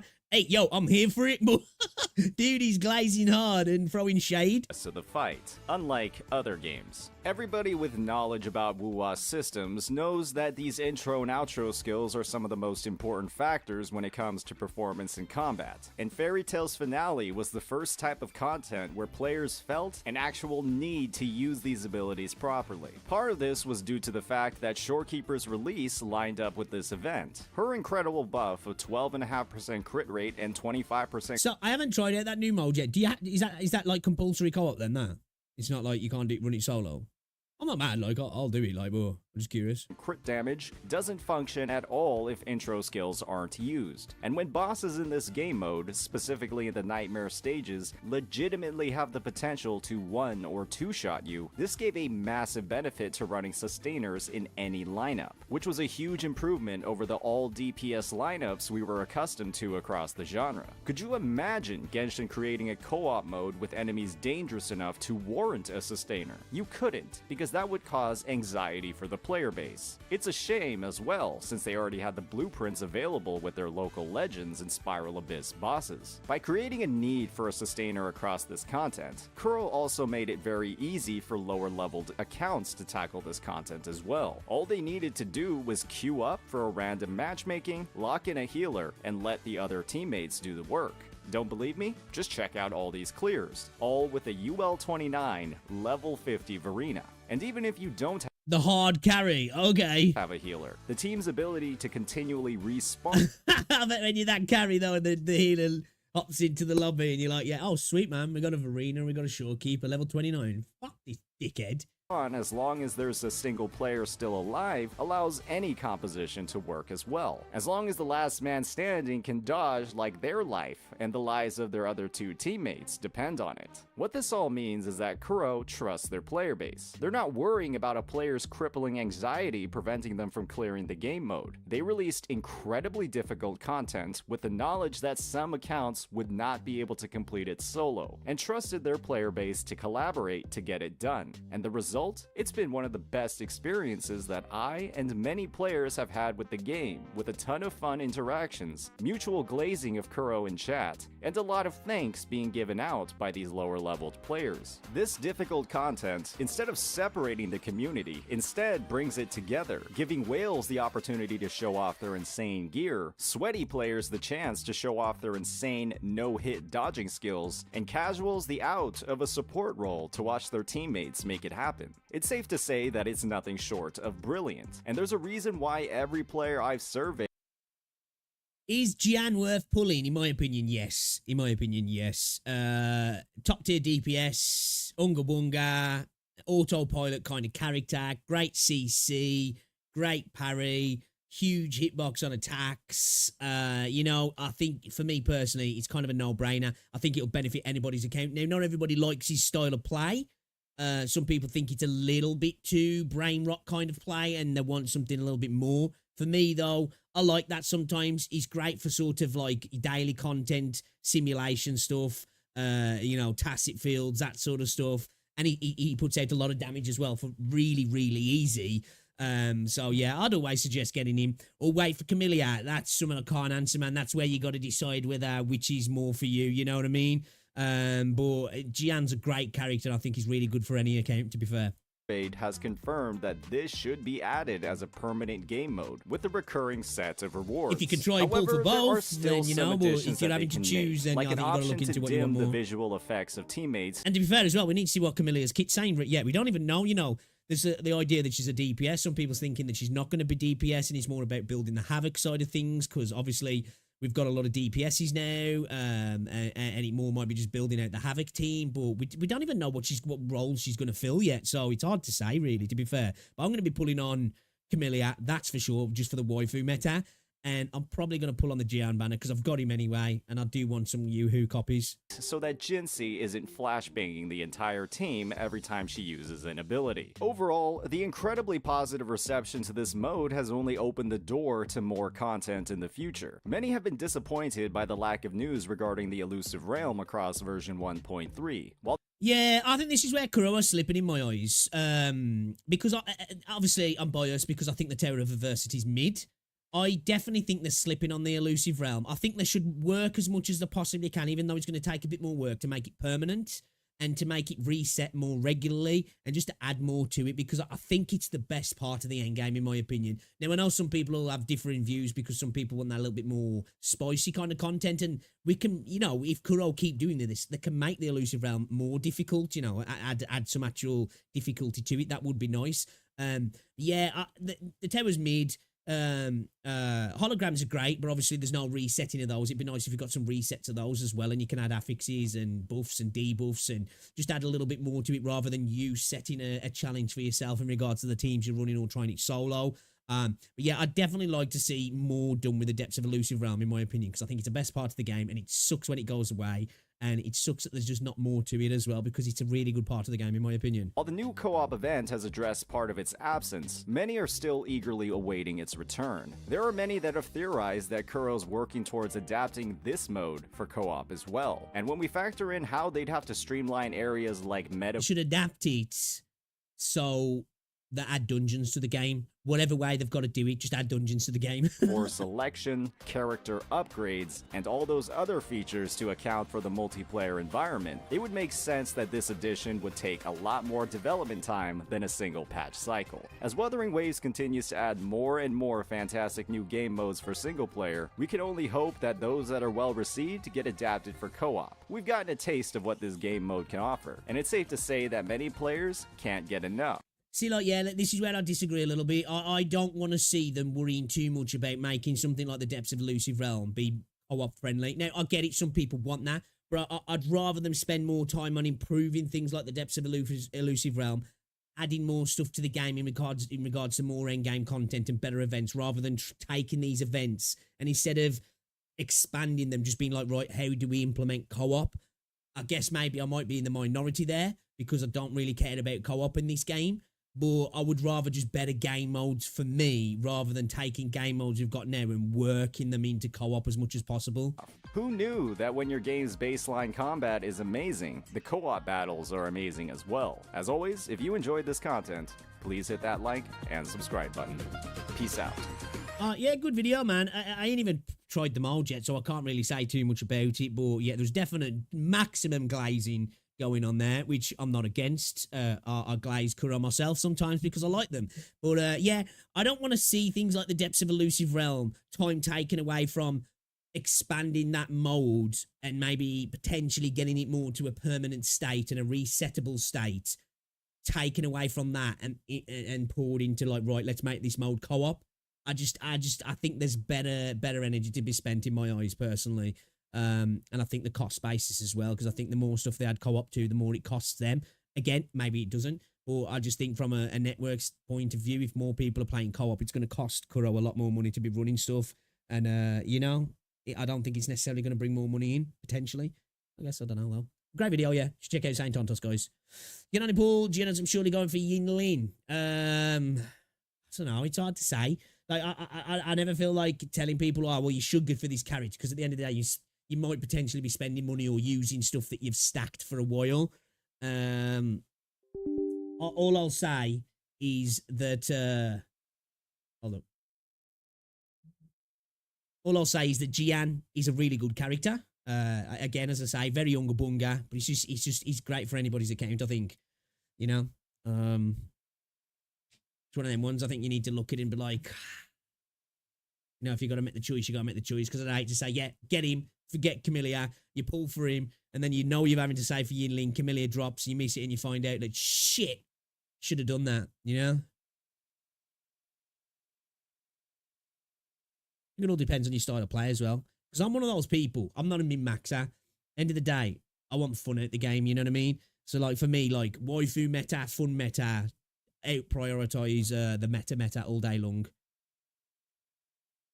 Like, it's always good to have a character with a really good kit, of course, but if a character looks cool, plays cool, I'll take that all day, even if I'm, like, losing 20% potential damage or synergy or whatever, you know what I mean? But both Yinlin and Jian are really good characters to put into your roster, in my opinion. You know? As a sub DPS / support character, Yinlin's great. Off-field damage is insane. You know, and Jian's great as well, because dude's a hammer. He's just a hammer, basically, and Jian. Dude just smashes shit. You know, he's like the Hulk, isn't he, really? You know, you just go, Jian smash, and he smashes. And you really don't have to think too much about it either. Like you get what you get out of Jian really easy. Now you might get a little bit more out of other characters, like, you know, you might get a bit more out of something like Zhang Liao or Jinsei, you know what I mean? But you're going to do it really easy out of him.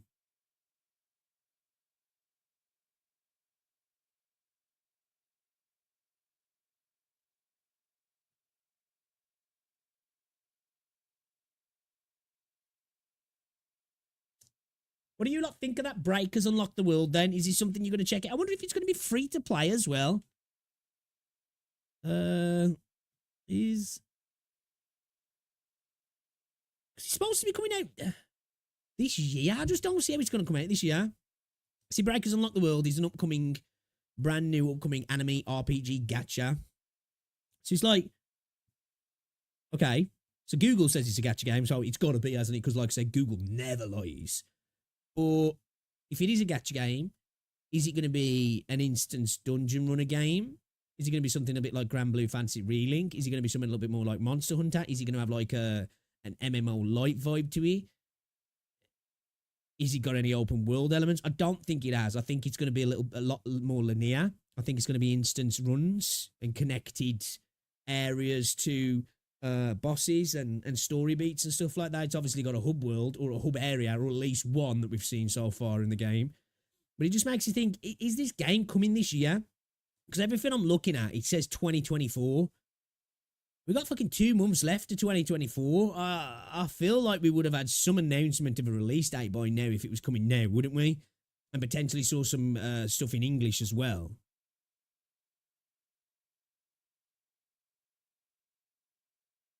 Yeah. See, look here. It's a new gacha game that's projected to be coming out in 2024. Similar style of gameplay to Genshin Impact. I won't say that. Like I say, to me, it feels like something more like a cross between like like Monster Hunter and Relink. I guess you could say a little bit of Genshin in terms of the melee side of things.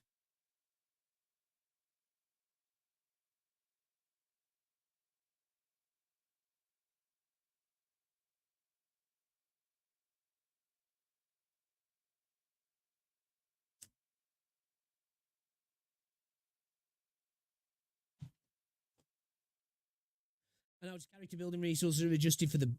I know character building resources are adjusted for the better. I think Kuro does a good job on that. Then I can build 1 DPS character each patch. Now I can build 2. Damn. Yes, I think there has been definitely some improvements on that stuff for sure. Still does feel like it takes forever when you get to the end of it.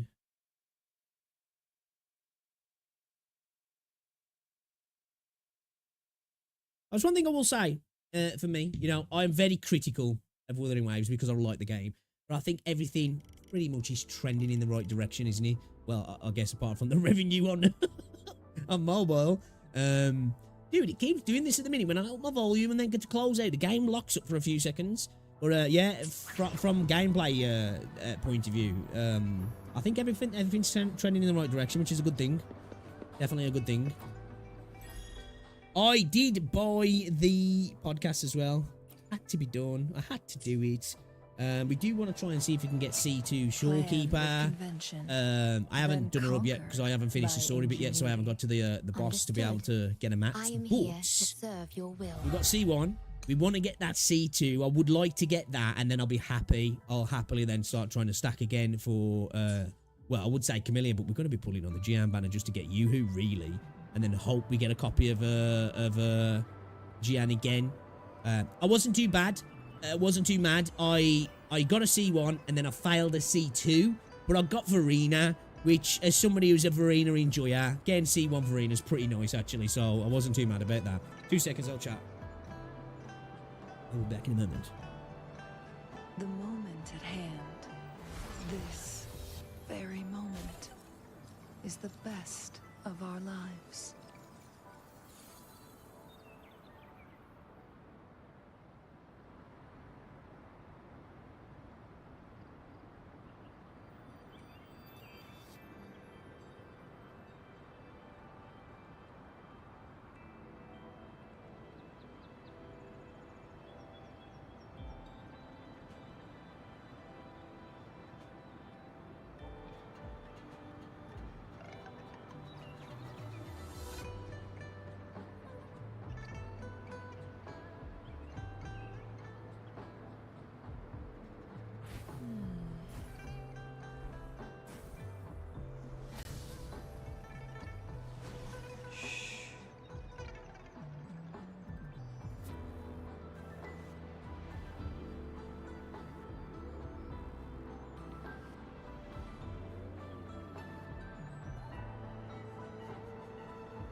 FYC2 Shorekeeper buff doesn't stack up to the final stage of her ult.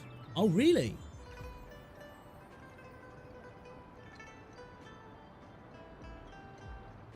Plan with convention, then conquer. What does Serena do? Is she a buffer healer? Yeah. Sustain. Understood. Heals I'm like a here to trooper, serve and your yeah, will. she can buff you as well.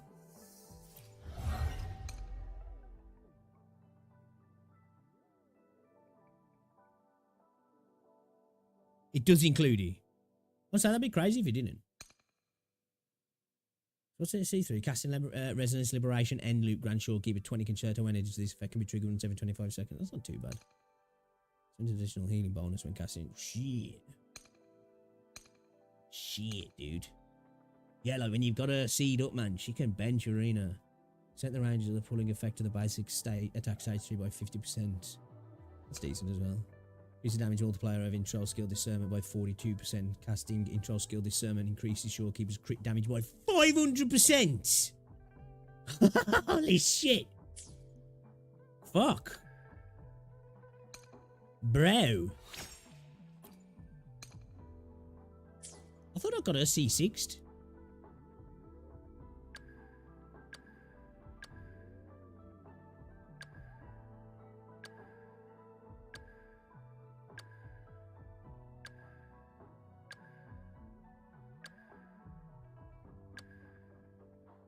Need to get more of it built up again as well.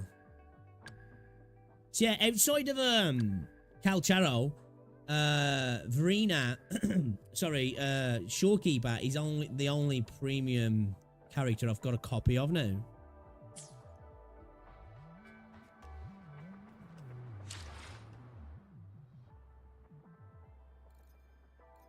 Right, let's go do my daily and then we'll head back to the Tethys, shall we? No, let's do this. Because we've started dabbling in the story. The story's pretty cool though, man. I've just got to the point where you've like gone back to like an hour before the lament.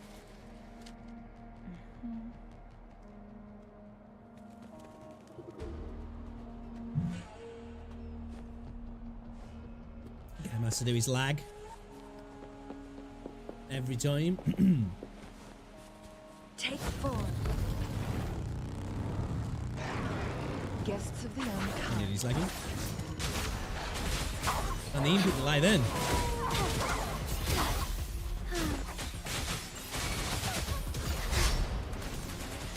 She can't have been Shane, man. She can't have been Shane. Let it end.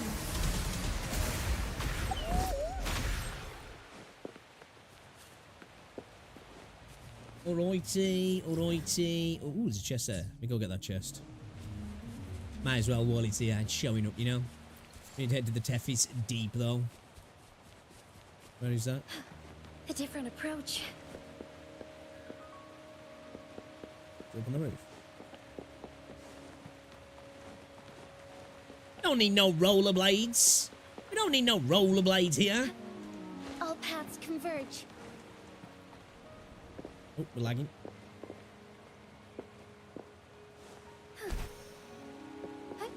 Onwards.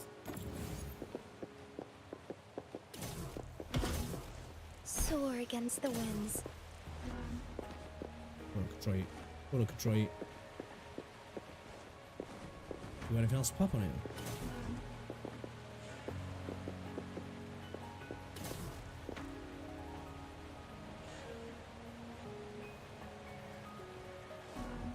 Where did we get this then?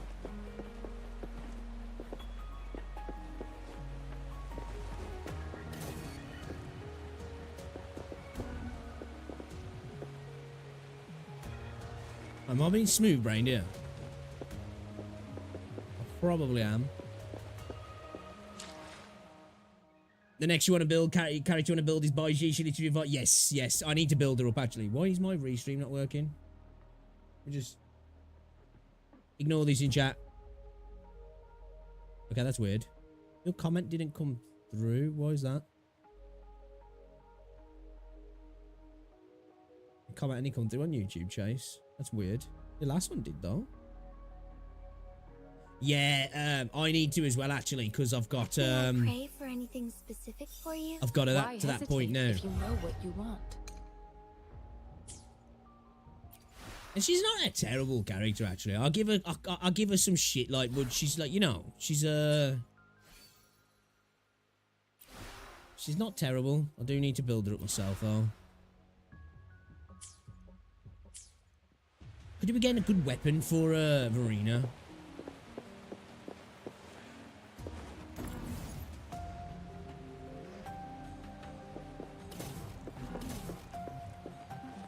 Is there any way to generate one of those potentially, or am I just being stupid here?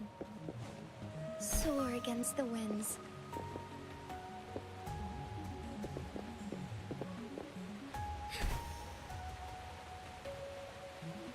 There's nothing I can take up there, is there?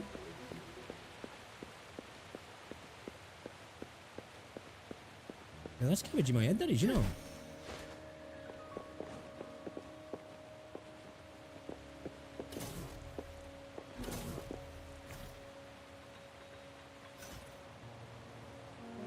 Chat, chat, chat. I'm smooth braining here. What's going on?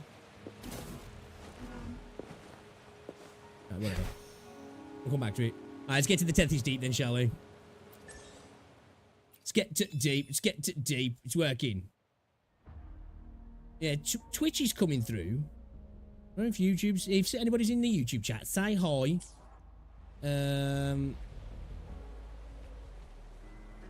Forgive me.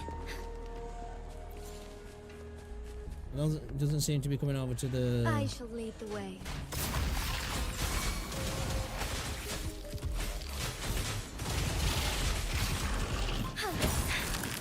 Together we vanish.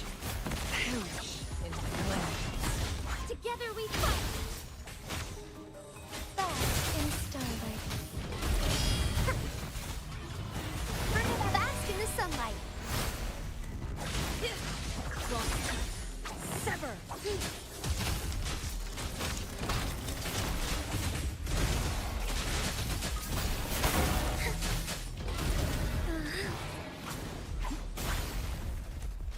Back, bitch.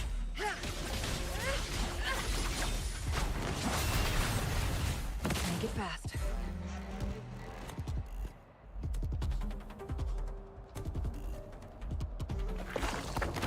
Okay, there, it's gonna do now. That was weird. It took a while for that comment to come through though. Alright, give me some what's it, bro. Give me some freaking echoes here, man. I need some echoes. Need some echoes. Give me dailies. Absorb 3 echoes. Spend our wave plates. Guests of the unkind. Who's the caged bird now? I think the thing for me with Baiji is I think she's good, but I think she's awkward to play for me. She just feels really cumbersome. And I think that's what turns me off. Obviously, I've got Verena as well, which she's like objectively better. But, yeah, she just feels a bit cumbersome, like, you know what I mean? Yeah, it seems to be working, Jamie. Appreciate you, bro. I shall lead Just the way. taking a while.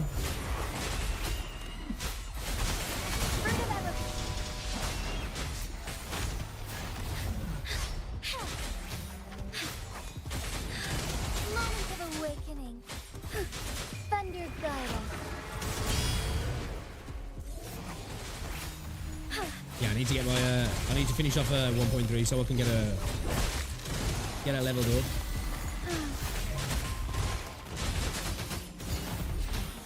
The sky beckons. Onward.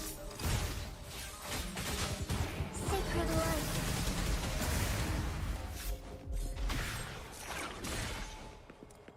Would these be enough for your needs? Oh, did we get our 3? Tell me if there's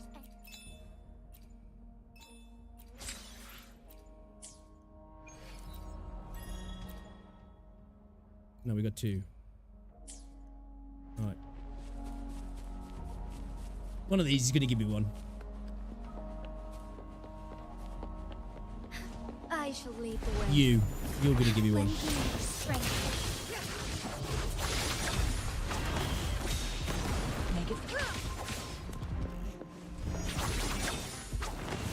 Lost him for a split second then. Wow, really? Strike is one. Our lights shine through. Stole my thunder. Evil be cleansed.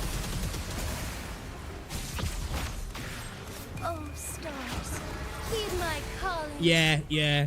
I think she's just a little bit cumbersome, like. Leave it to me.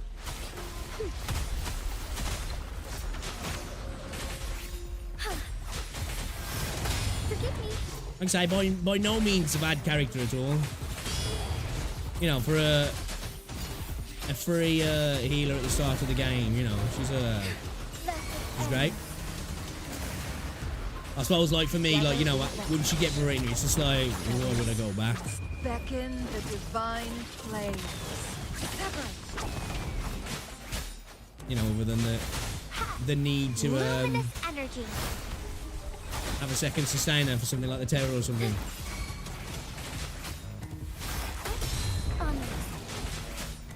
Together we vanish.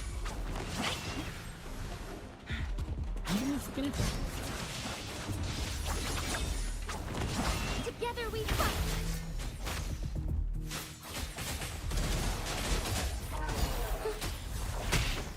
And you want some as well?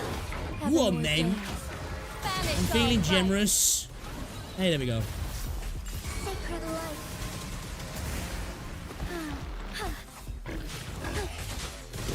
Together we vanish. Win.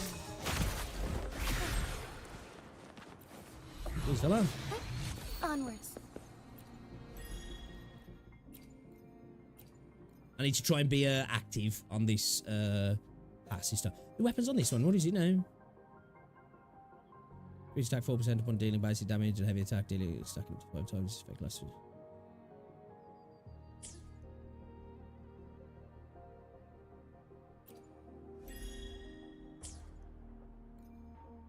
So we go. Pretty much standard in here. I think the podcast needs buffing. What do you reckon? Yeah? Definitely need a little bit more to it, don't we? Then Shorekeeper C2 looks enticing. 40% attack buff, basically supplement an ACO Cole sub DPS buff to be equal or more than C6 for sub DPS. I think a C1 and C2 are insane, really. I really do. I think she was specific. Well, obviously copies are designed like that anyway, but I think specifically Kuro went hard on the C1 and C2 on Shorekeeper in obviously an effort to maximize revenue. They've been quite shrewd in this patch, actually, obviously putting Yoo-Hoo on the GM banner as well. It's smart, it's smart.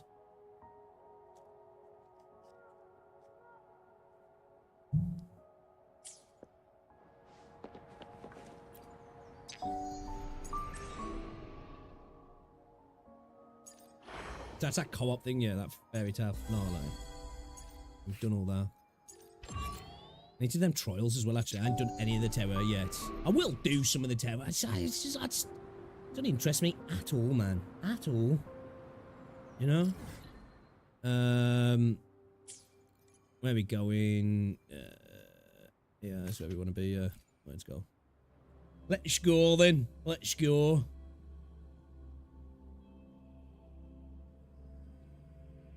Come on. I wonder what Rosie's fucking sending me then. She sent me a picture of fucking a gravestone. What the fuck? It's for a granddad.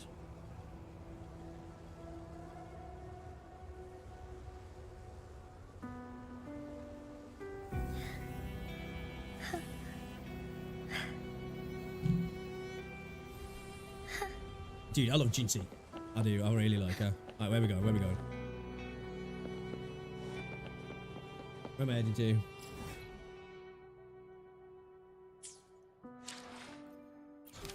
New request. Records of destruction.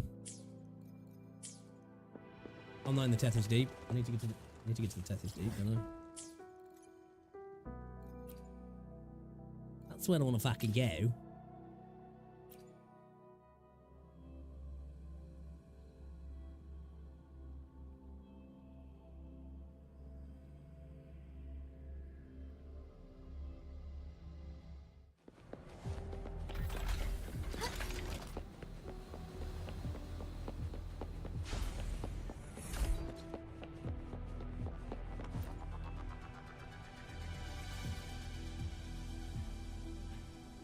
Lake Bloom, imbued with the shorekeeper's longings, holds a key to a fresh beginning. After saying goodbye to the shorekeeper at the end of the Wandering, it grants the highest level of access in the Tethys system. The corrupted data is contained. The Necrostar's event horizon is stable, and the data hub is back online. We did it! The Tethys system is back online. Yeah, that last cutscene was pretty sick, actually. The rover, you did it! Well, shorekeeper did it. Wait, where's the shorekeeper? Wasn't she with you? She sacrificed herself to the black hole to save me. What? But she has admin access to the Tethys system. How could she just disappear like that? No, that can't be right. I can never stack my corals, man. I always burn through them.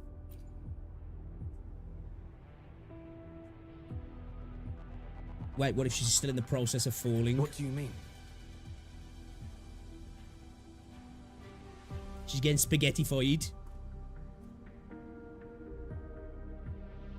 Someone's told me that the law of gravity from the old world still holds true today. Objects will stay in perpetual free fall inside a black hole. You mean... Oh, I get it. Might still see her on the black hole surface. This is unprecedented. We've never considered observing a necrostar before, but I remember reading about similar theories in ancient texts. It might just work. Attention all units. Our observation target is now the necrostar. Deploy all available equipment. Understood. Oh, dude, I'm the type of person. Soon as I've got what I want, take my banner. I'm like, come, new banner. At all costs. The Black Shores can't afford to lose her.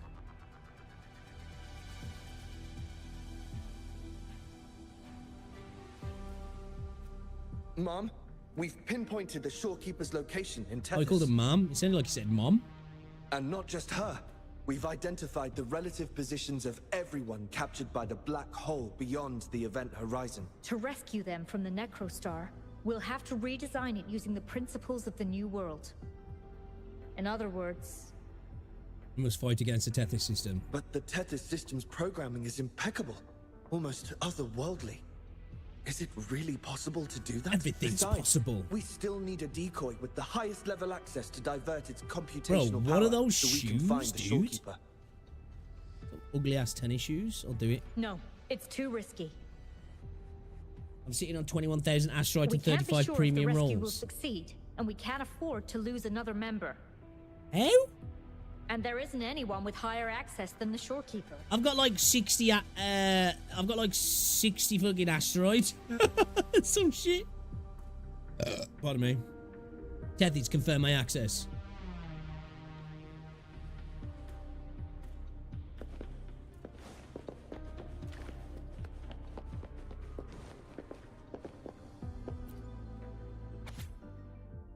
Kernel used by the Tethys system appears vastly different from our current terminal systems. Yeah, I don't want to read all that. Look! What looks that? Opening your wallet? Oh. Have you just never pulled? Did I need to read that shit? I hope I didn't.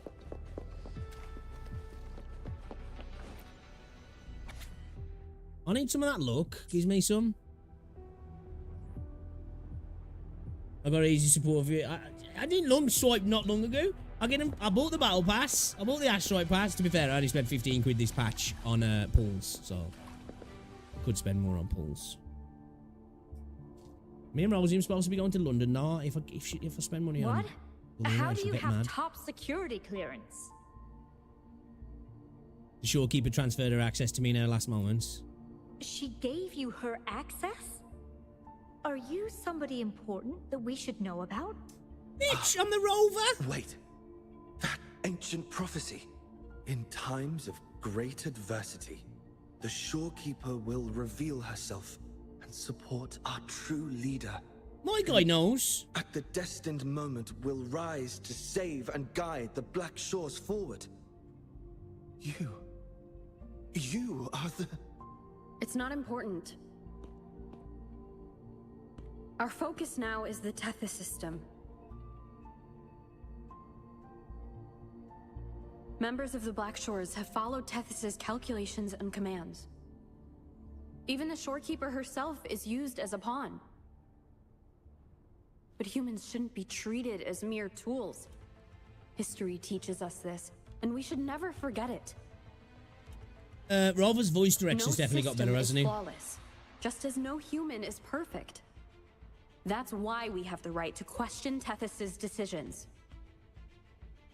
In Jinzhou, I learned an old saying. We can't change the past, but we can shape the future. That's what we need to do now. Learn from our mistakes and build a better future. The Black Shores exist for one reason. To protect everyone on this planet.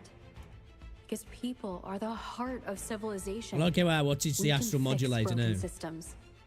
But without people, civilization has no soul.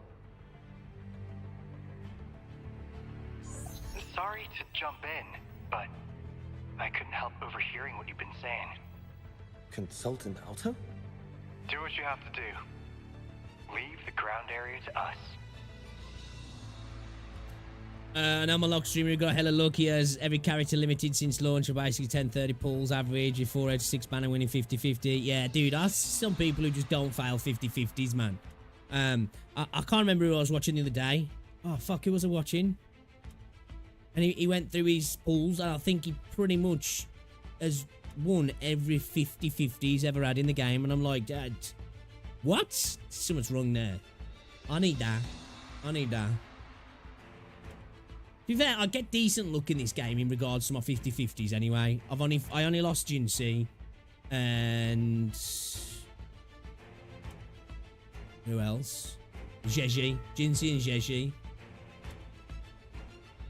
But I had enough pulls to just carry on pulling on Jinsei, and I got like 20 pulls after that. Told you when I pulled, I got 2 shorekeepers in 1 pull, went 80 pulls, and got another one when I did 20 pulls. See, that should be illegal. You know? It's not fair. I'll bring her back, mark my words. You've heard what she said. Attention all units. Readiness level 1 enabled. Switch the Tethys system to full recursive search mode. Prepare to open the transmission passage. Rover, we're counting on you to save the shorekeeper and the Black Shores.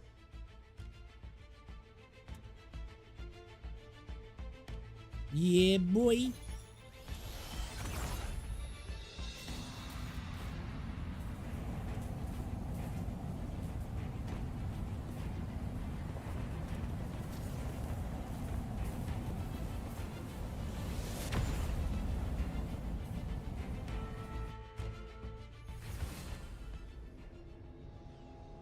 Okay. Enter the Tethys system. That's cool the way they've done that. It'd be cool if they had like an event horizon on it. It kinda has a little bit. What we're doing now is essentially breaking into the Tethys system. Plus, the transmission coordinates aren't certain. If you're ready, we can start the transmission now. I'm ready. Please get back to us I was safely. born ready.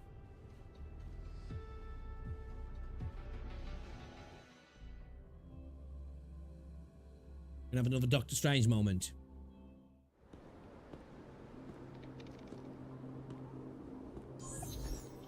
Welcome, Chief Steward. This is the Tethys System's data cache, used only for temporary storage. Access here should be restricted. This system deduces that the shorekeeper assigned admin access to you. I'm here to get her and the others back. Admin access nullified. Request denied. The shorekeeper is now the core computational unit. Forceful discharge of the core unit will result in system crash. All of your base are belong to us. This can be prevented. They shouldn't be sacrificed in vain.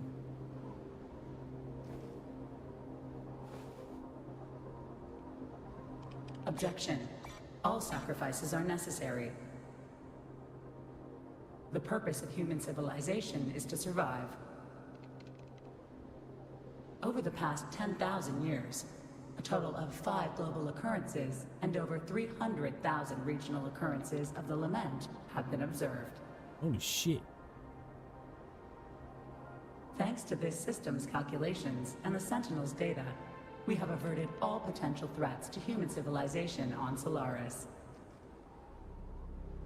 Individual sacrifices are inconsequential in the broader context of the common good. Got a bit of a rogue AI, have The we? Shorekeeper is composed of the Sonoro and is not human. She has feelings. We're just a cold machine. Emotions are unnecessary for survival. True. They spark civilizations. Error. Unable to process. I'll bring them back no matter what. Get away from her, you bitch! I won't leave anyone behind. Repeat. Forceful discharge of the core unit will result in system crash.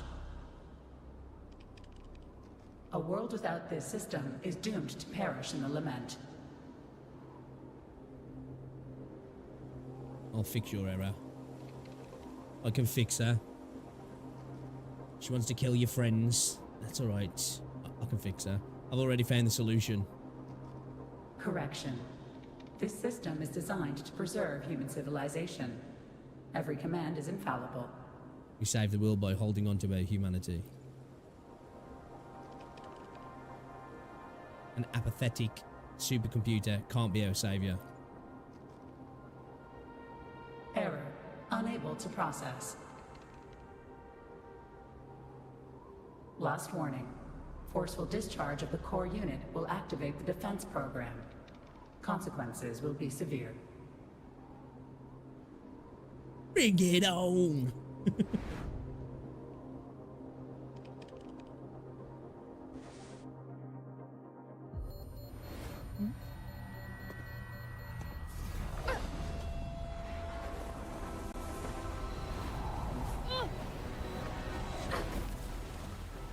Now we're snowboarding.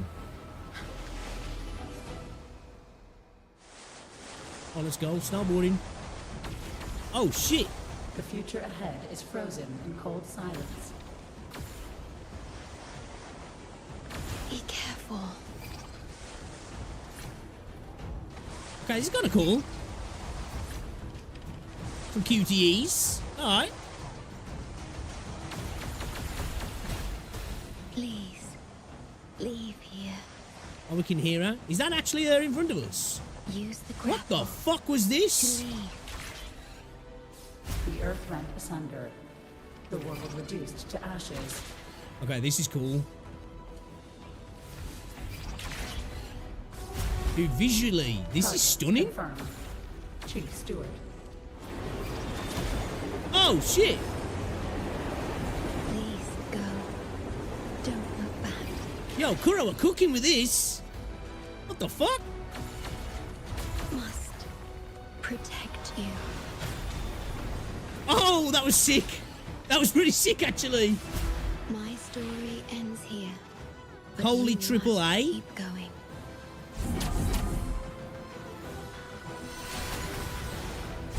Oh, we got shooty. Oh, let's go. This system must continue to function. Calling my last scenario.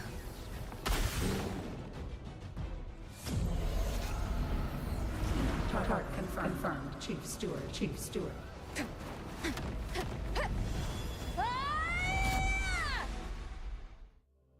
Okay, that was sick. That was sick, that was. Alright, okay, Kuro. Cooking. Okay, alright, I respect it.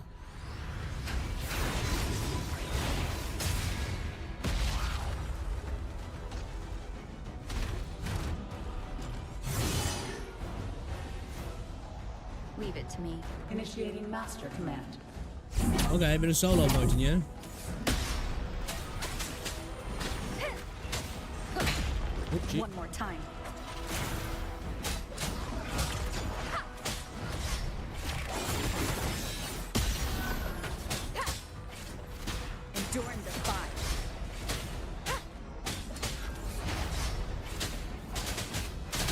I got my rubber done up, really, man.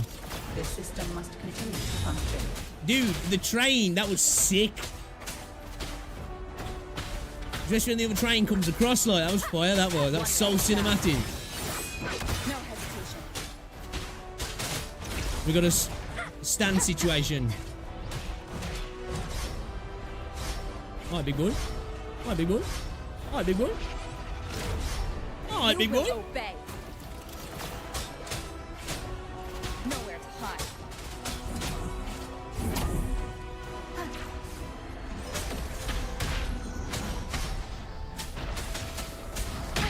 Bad timing. Defense verification unsuccessful. This system must continue to function. Reinitiating command. I love the design of that. Implementing full contingency protocol. Execute formatting. Target. Shorekeeper. Wait, what?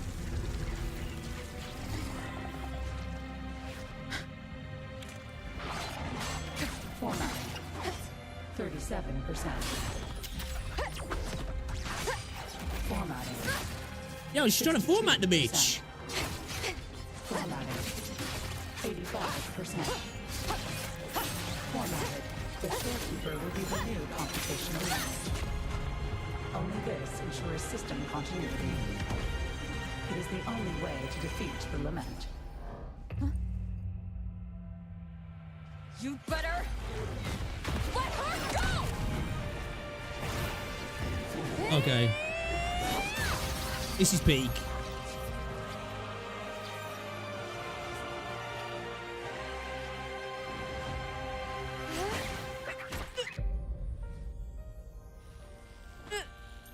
I will not leave anyone behind!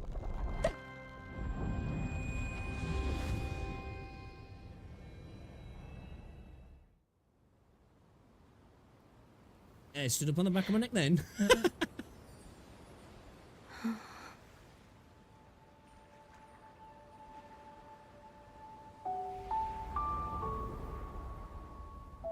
See?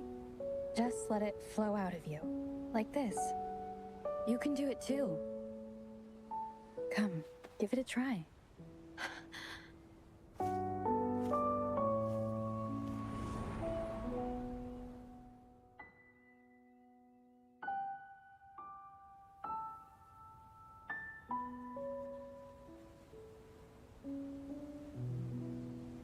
Oh, the butterfly.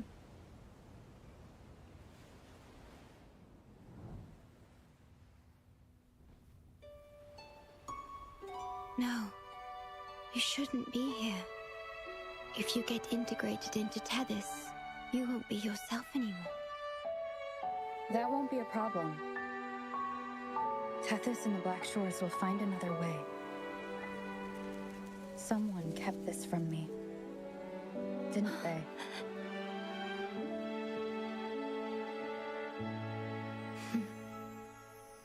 Kiss. Go on, kiss. That You know, sounds for the emotion. familiar. I feel like I heard it before. A long time ago, you taught me how to play it. I see. But I have no memory of it. I'll teach you. Just like you did for me before.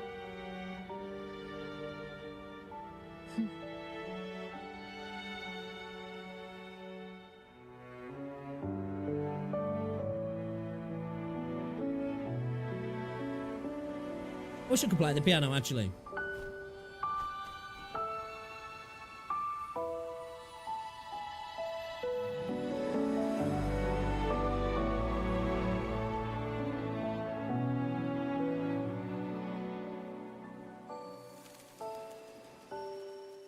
Okay, Kuro. I'll see ya.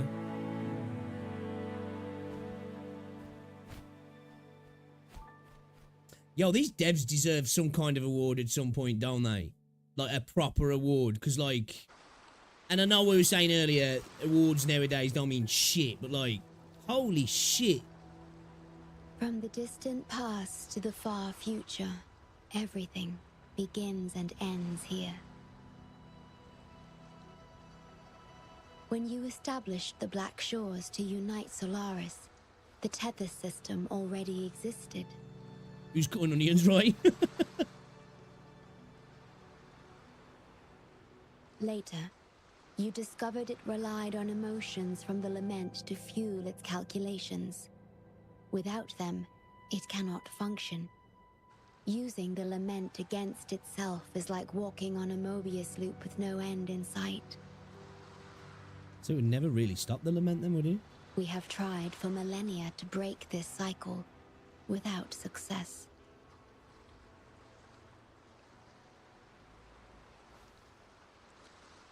And then, you left the Black Shores to look for other solutions. But deep down, you already knew the best solution. It was one you couldn't accept. That solution is me. The tool always meant to become Tethys' core.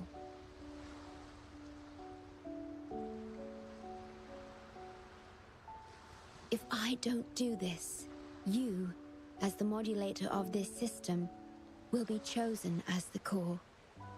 I must fulfill my duty to protect you. But I want to be by your side, to see the skies you've seen, to tread the paths you've walked. I want to understand what happiness really means. When I first discovered these emotions, I didn't know what to do. So I lied to you, thinking it was the best choice for both of us. I'm sorry. Sorry. This might be my for putting you favourite in harm's companion way. quest so far. Salvation is about building a world where people no longer need to be saved.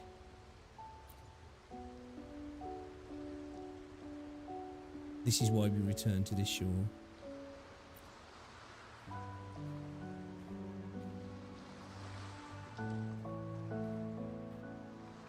No one should be treated as a mere tool.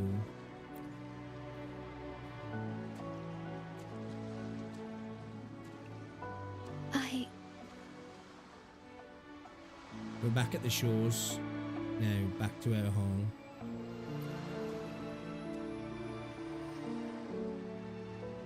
Welcome home, my shorekeeper.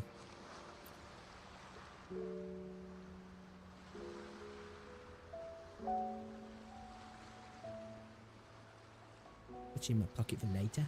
Yes. Thank you, my star.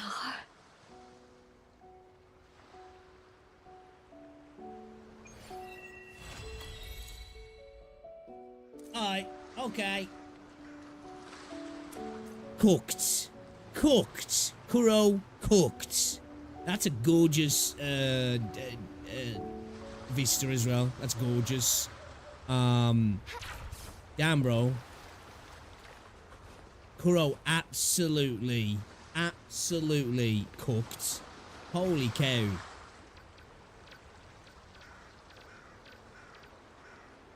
Like, straight up, dude.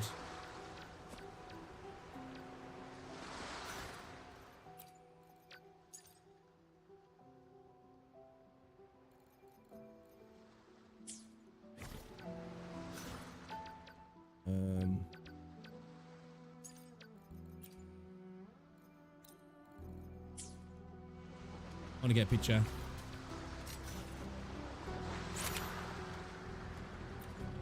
That's it's a good one, that is. It's a good one.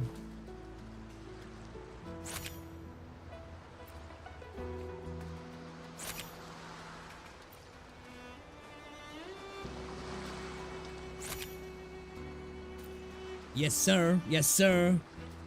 Yeah, I've got to say, I was watching somebody, I think it might have been Foxhole actually, and he was saying that he thinks that the Changli companion quest was the best, which that probably was my favourite up until now. And And I know it's not a companion quest, but I really like the Morning Aches quest as well. I thought that actually was emotional. I thought for me, I thought it was quite beautiful. But this shit, just from obviously the story, I love it. I love the connection between Rover and the Shorekeeper. I love the expansion of what's going on in the world. You know, the expansion of the Lord of Rain Rover as well. But dude, they absolutely smashed it with that bit of gameplay just prior to that fight. Like, that was cinematic on a levels of almost getting up there into AAA sort of levels, you know what I mean?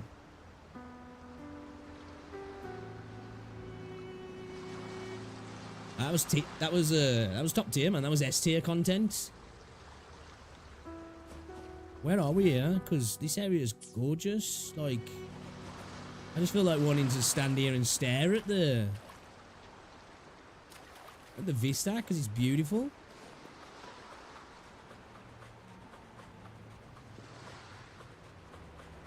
Holy cow. All paths converge. Yeah, it was quality. The Morning Aches was, I thought, like, I really enjoyed that. I actually got a little bit choked up with that. I thought it was really sad and beautiful at the same time. Onwards.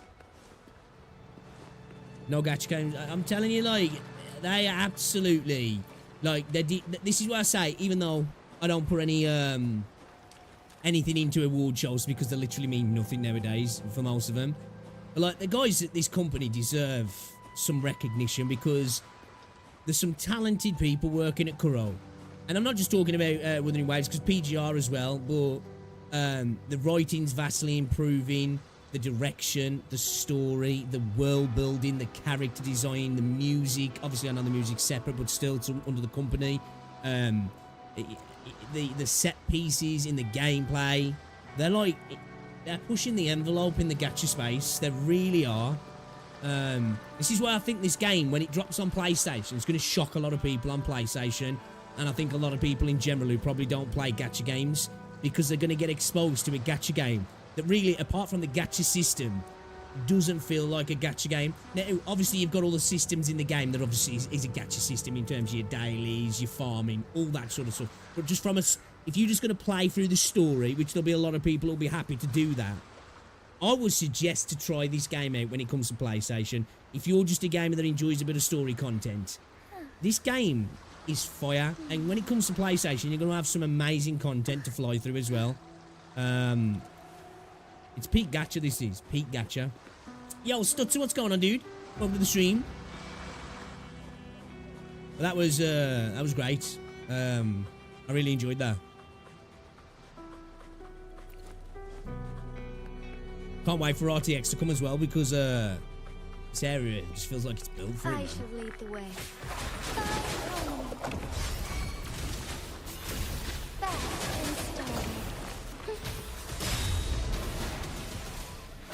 Sacred life. Full of me, impressed.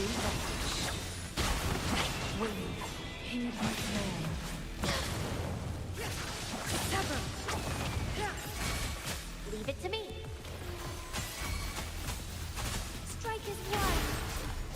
My weekend was good, thank you, dudes. Just chilled Saturday because Rosie was down in the caravan with her parents. Yesterday was nice. Watched the football, which that wasn't so nice. Rosie got back around tea time. We went to the shop, got some snacks and stuff, and we ended up just chilling upstairs. Actually fell asleep cuddling. I don't do that either because I'm not just never sleep and cuddle at the same time. It was nice, you know. It was nice.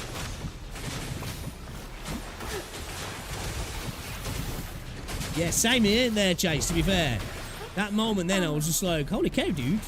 What the fuck are Kuro cooking here?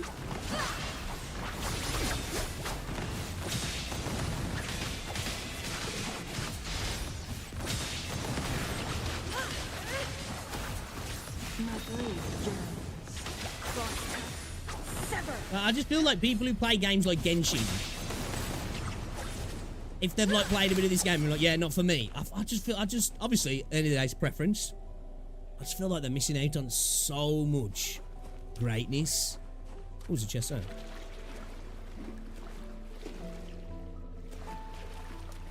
think I'm going to skip pulling for C2 Shorekeeper and better focus on 2.R. That's fair. That's fair. I really do want to try and get C2. I just want to make sure I get Camilla as well, though. Went out for a French meal with a few friends. Amazing food. Probably up there with one of the nicest meals I've ever had. Hey, let's go.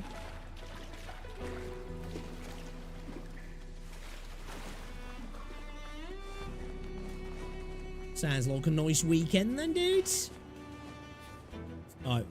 What are we going to do? Wait for a while. Optional. Adjust the time to 2 days later. Okay. What's this here? A member of the Black Shores emergency response team is currently testing a new strategy against tacit discords to defeat the targets and meet the special challenges. Goals to earn new rewards. Let's go there.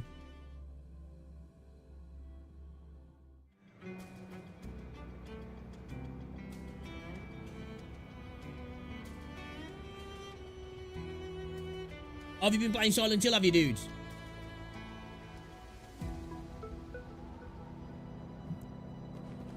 Is he good then? Out of 10, what would I give this patch? No exaggeration. Well, I'll never give a 10 because to me 10's perfect. I scale my things a little bit different when I look at things like this, and I don't think there's perfection's unattainable, which I guess is harsh.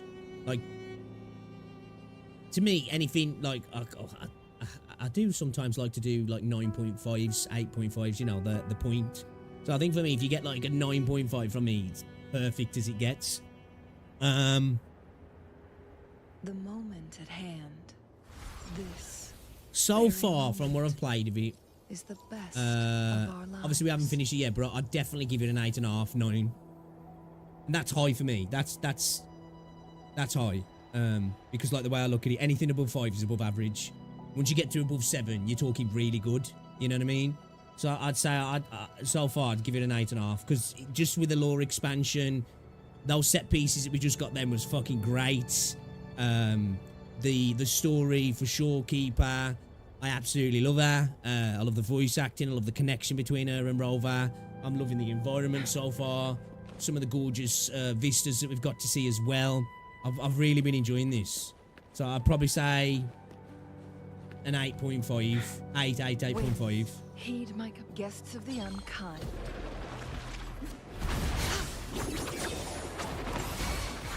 Strike with one. Fluorescent shadows.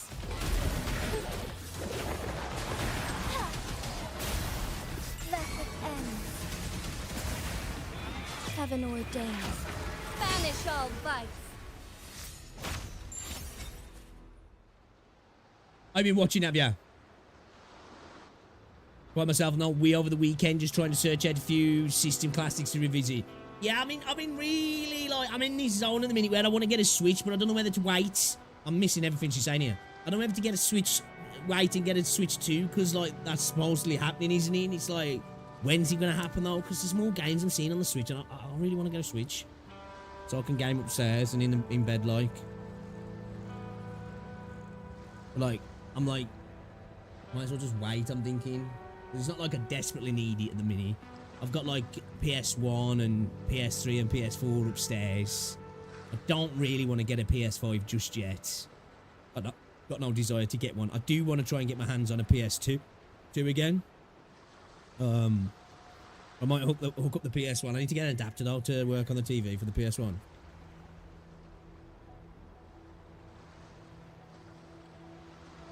Just wait, the Switch is so outdated. That's what I'm thinking. It ain't even about the hardware. It's just, I don't want to go and buy one to then find out that, like, you know, like, next year a Switch 2 is coming. Which is still a whole ass another year, but it's like, I think, well, if I knew one was coming next year, I'd probably just wait. I can't believe you took down on those digital tacit discords so fast. Truly incredible speed. Took down them. Your combat records have met the special objectives. This will be a great help to my research. Please take these as a token of my gratitude.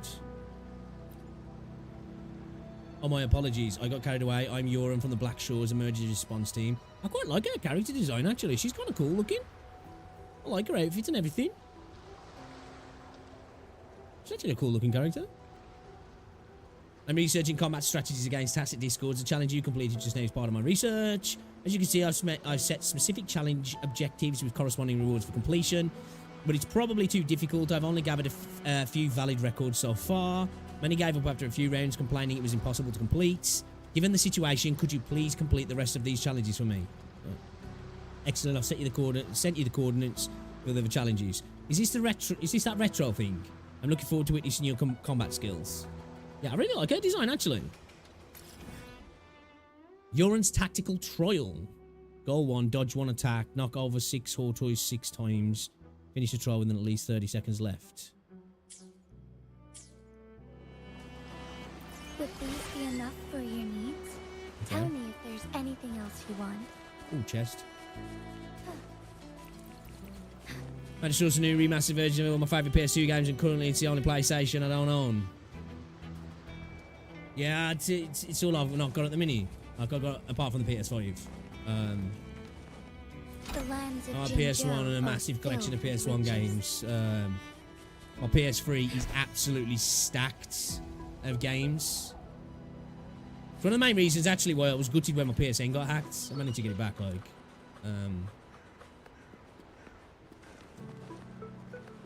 Because it was my PS3 stuff. I didn't really care about my online games and stuff. So I've got like a massive digital catalogue on the PS3. Like, I got into PlayStation Plus when it first came out back in the day. And that's when you used to get a shit ton of games every single month. Like.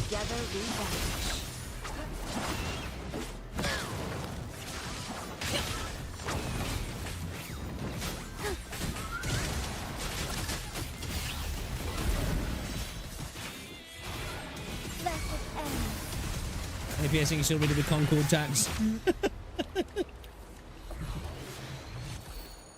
10 things I need for a year.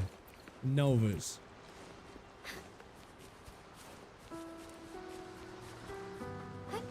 Onwards.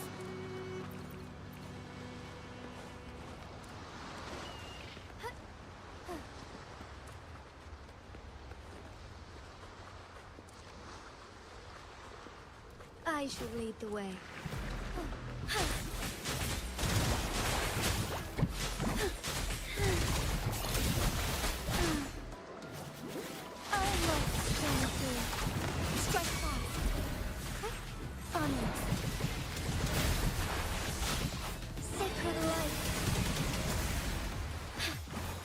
Gather revenge.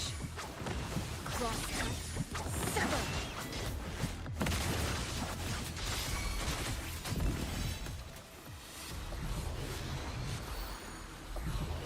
Oh, I see a chesticle. Done a good job with the water as well, haven't they? Found anything useful? There's a chest over there.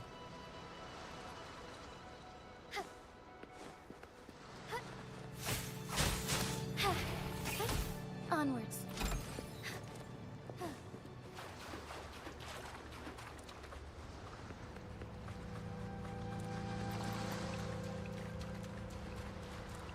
The lands of Didn't see that PGR one. are filled with riches.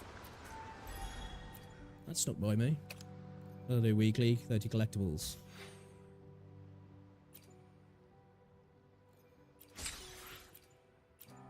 We on the weekly. 30 echoes, tune 50, 5 tacit fields, forgeries, yeah, done one of those. We just need to spend our wave plates as well, don't we, for our dailies? Oh, mate.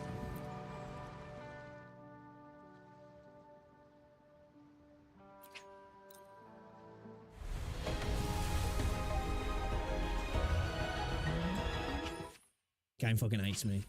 Fucking hates me. Just give it me. Go on, go on, go on, go on, go on. Fuck you. That's it, I'm done. Patch. 1 out of 10. Fuck this game.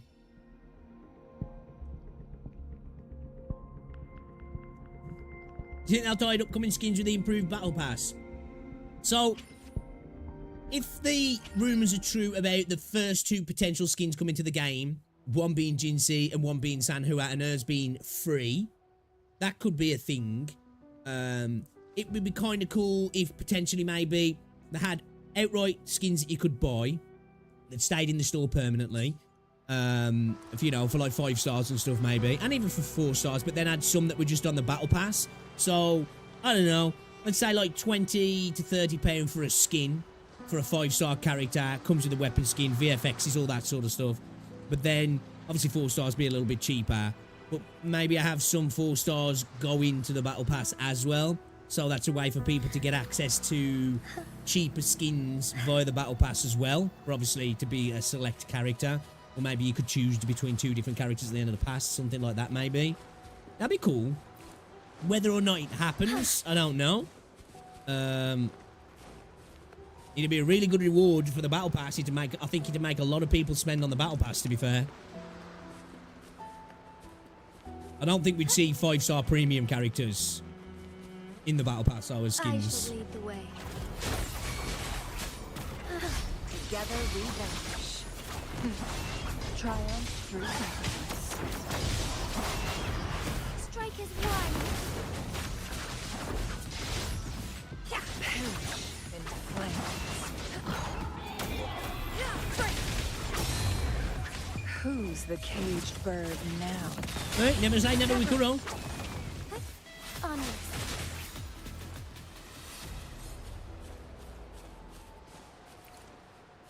Well, I feel like it'd be a bit of a stretch to ask for premium skins. But, again, if the rumours are true, the idea was that the Jinsu skin was going to be premium and the Sanhua skin was going to be free. So, if that is true, maybe it'd be sensible for them to not make it free, but just throw it into the battle pass. Never know, there'll be some people out there saying, well, what, it should be just free.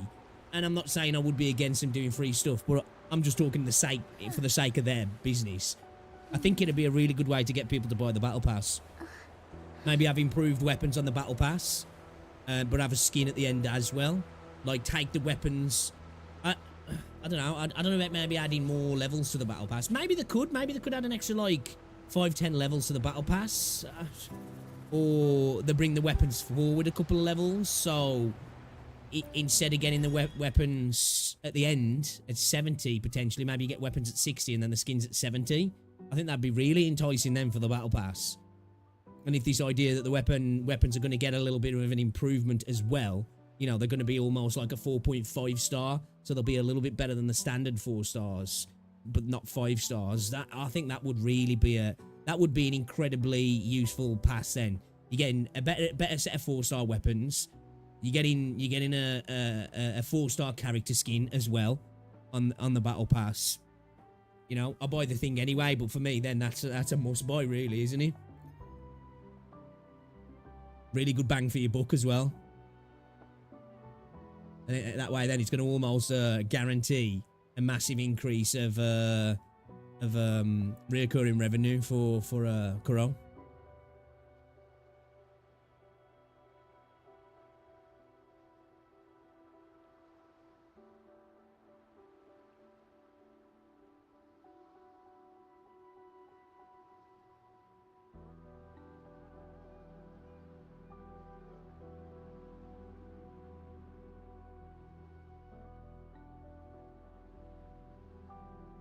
Man City ain't won the court case, have they?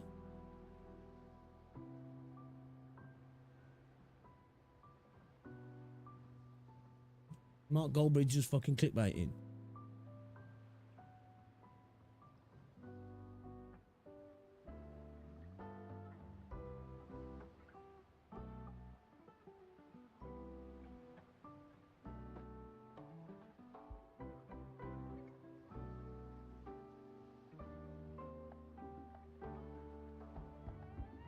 Wait, so Man City break the rules, sue the Premier League for unfairly applying the rules, abusing his power, and they've won the case. So this is their case against the Premier League.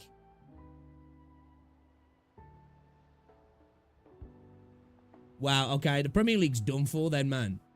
Really? Because what's going to happen now is Man City are going to abuse the shit out of that. And so are fucking Newcastle.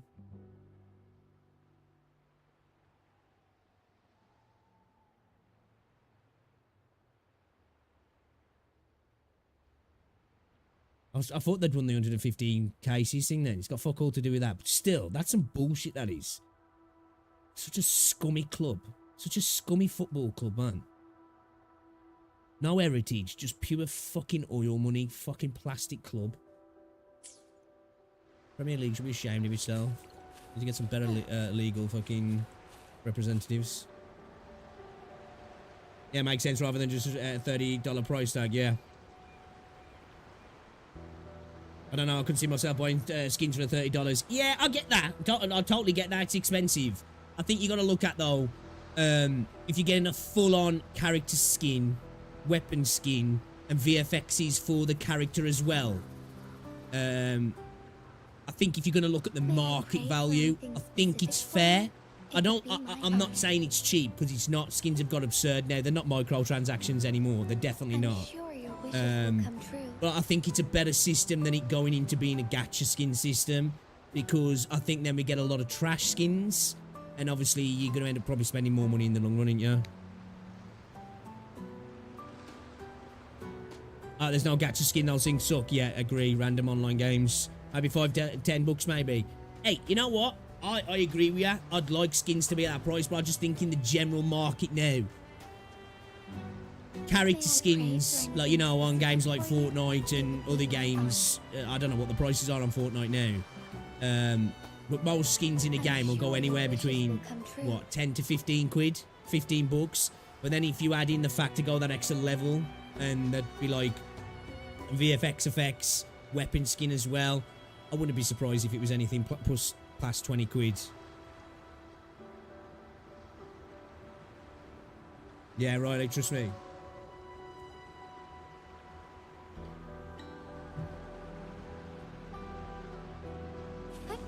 Onwards. I think, you know, it's like, how the revenue's got so big so fast now, it's like, I know they're doing big business and they're winning stuff, like they're winning stuff, but it's just like, they're definitely sponsoring themselves as well, which is just wild that that's been allowed to happen. But I guess it's modern football for you. I like the team as a team, the players, because they've got a lot of good players, and I like watching good football, and I do like the players, and I love Pep. I just fucking hate, obviously I'm a Man United fan, so I'm biased, but I just hate the club. You know what I mean? I'm just salty because we're shit now. But at the same time, I do think it's a bad thing for the Premier League. Understood. I am here to serve your will. Can we go fight this dude now?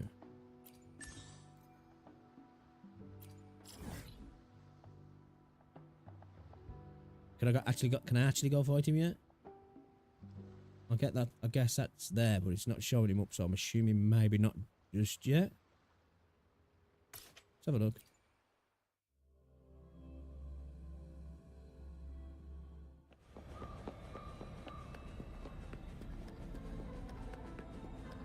No, it doesn't look like it, does it? Okay. Oh shit, I never looked up there last time. That's fucking cool. Thought I was gonna come flying down soon. I'm getting God PTSD again. That's what I mean. I'm just like, I'm just looking from a business standpoint in regards when I'm talking about a fair price, because if you look across the market, it's a fair price. Is it the right price for gamers? Well, I guess it is, because we've allowed it to happen as gamers. But when you look back to when microtransactions first come into gaming, there were microtransactions, weren't they? They're not anymore. You know, the cost of a skin's the cost of a DLC nowadays, isn't it, really? Which sucks. It does suck. I think for me, I'd happily pay 15 to 20 quid. I probably would pay 30. I must admit I would. So I guess I'm part of the problem. You know, like if they come out, because here, I'll show you. Let's get to Twitter a second. Actually, I think I've got it saved.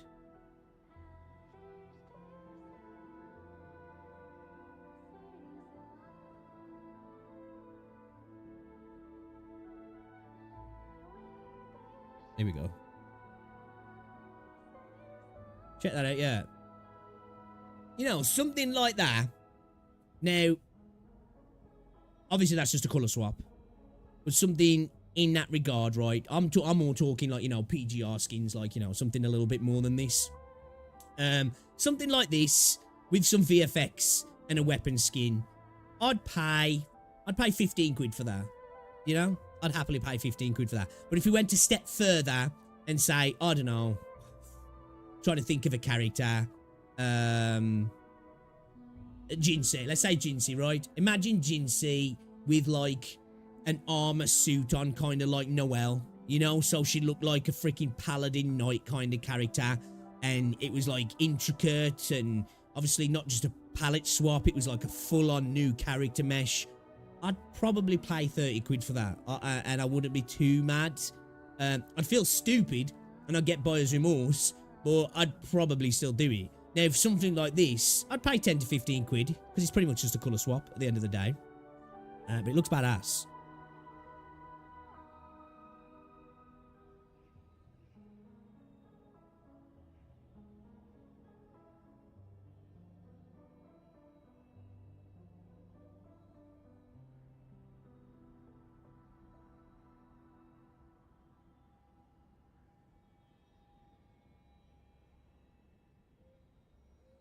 Oh, save the world, save the cat. I don't know if I fucking finished that.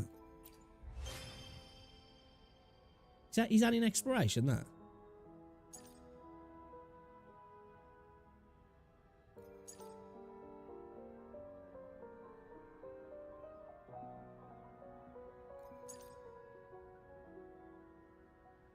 Can't remember if I've done it. Because that's the one you have to kind of,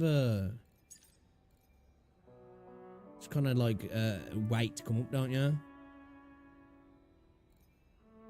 It's in daily.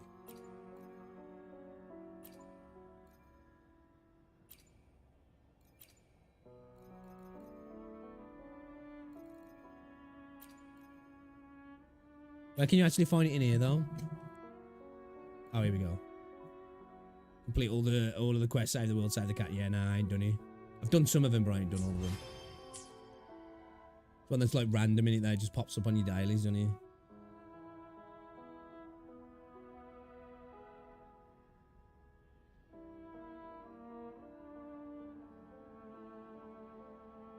I'll pay 50 to 20 bucks for that, and then I would, yeah, it buys you more, so I feel you on that. I feel like that for most fucking stuff.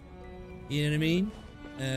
Whether it's buying skins back in the day on Fortnite, whether it's spending 100 quid on a skin in Valorant. Yes, I've done it. We won't talk about Valorant because I spent far too much money on that game for weapon skins. But, you know, once that's wore off, and then a couple of months later, you fetch out your gun and you're like, ooh, that's pretty. You know? So... we need to watch it, don't we? We need to wait, don't we? Yeah, Bianca skins though.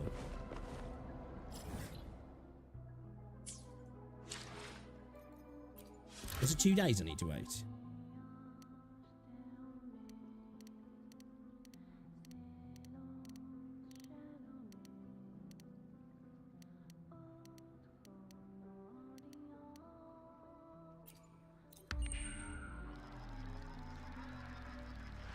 It would have to count as a copy for the character. So we were speaking about this before.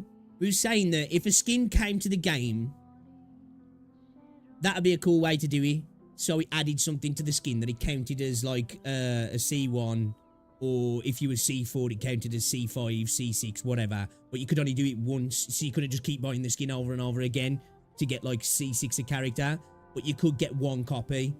I'd be fine with that. I think that's a really good system. You know, it gives something extra to buy the skin. I think it would make way more people buy the skin, but it stops people circumventing the gacha system and obviously Kuro potentially losing out on a big chunk of money where people could just go, sweet, I could C6 a character straight off the bat now. So yeah, I think that'd be a good system. Just allow you to do it once, but have it like that. Yeah, I agree with that. Where am I gonna go?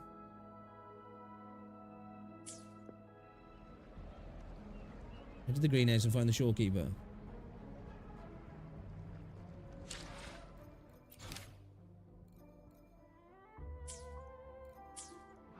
I'm in the Tethys, that's why I know. Come back.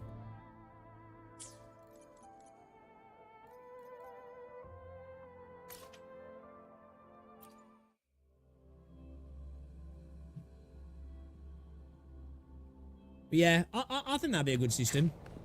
I think it'd be an incredibly profitable system as well, if I'm honest. I think there'd be a lot of people who would be like, I'm buying skins then. I'm going to buy a skin then. Especially like, say, in the situation I'm like now. I've got C1 Shorekeeper. I want to try and get C2, but at the same time, I'm like, I do want to save for Gian as well. It's like, all right, I'll throw 30 quid at the game right now if it guaranteed me getting a skin and a C2 Shorekeeper. Take my money. Take it right now.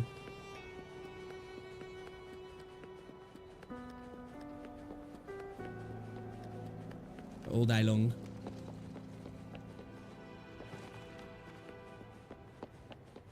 And then that's it. If I wanted C3, I'd have to start rolling it, wishing again. The game just, once you've bought your skin, that's it. It's out your shop, so it stops you buying a copy kind of thing, like.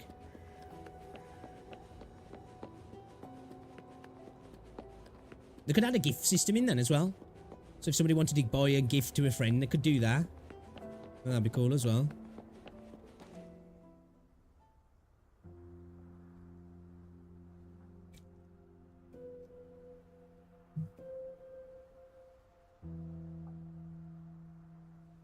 The music's been beautiful as well through this this patch.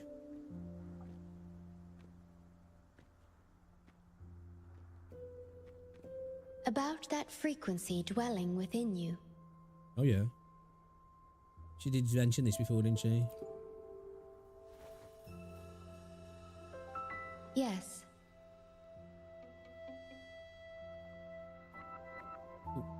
It seems to be hungering for something.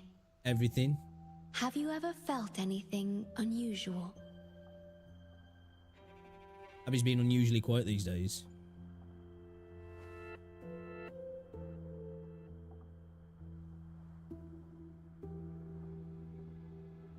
My Sonoro can sense even the most minor changes in frequencies.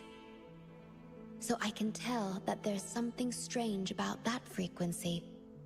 I'll search for more information in the Tethys system and share what I find with you.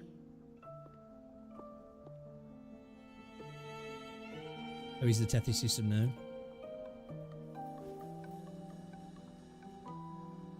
After being fixed, it's executing the master command given at its creation. The core computational unit has now been replaced by a special frequency that shares similar properties as the lament. But this one is more harmonious and mild. What is it? A Discord then? What about you? Are you still confined to this place? That's what I want to know. Adventure with me. No. Yay! Let's take a club in and get us smashed. Stay here and watch over the Black Shores. Nah, fuck that. I'm Come now with me. able to bathe in the sunshine and feel the sea breeze with you. This is what freedom feels like.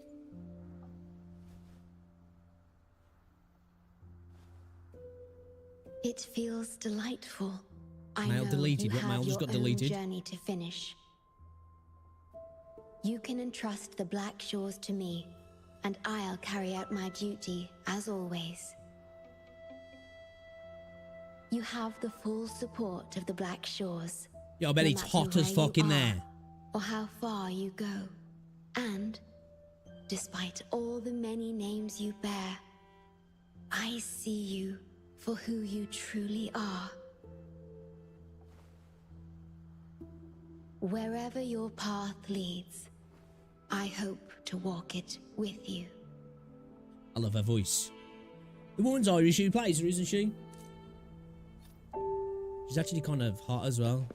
The voice actor.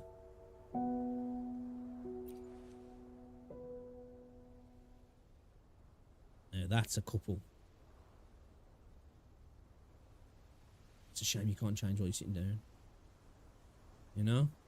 Them two together. Ooh. Ooh. No, stop. Stop cooming.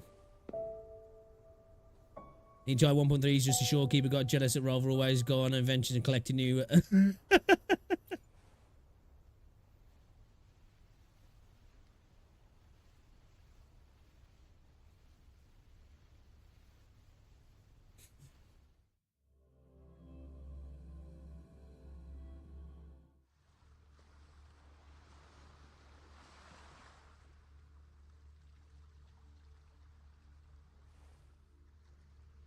the piano. Well, so we can just come here then when we want to. It's gorgeous, though, isn't he? Like, come on. And Kuro. Oh, just too gorgeous. I genuinely feel like so many games in this space, like, this is gorgeous. Absolutely gorgeous. It's like the gold standard, in my opinion, in this space.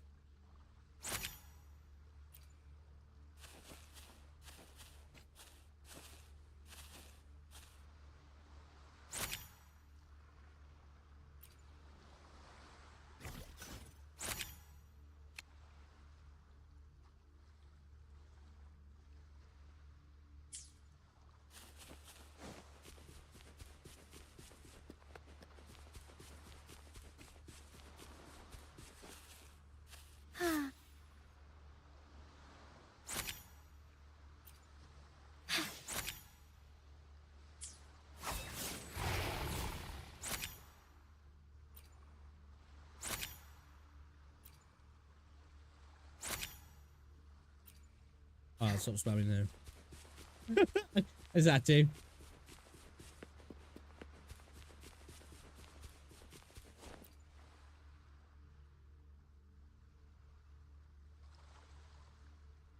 How the fuck do we get out of here?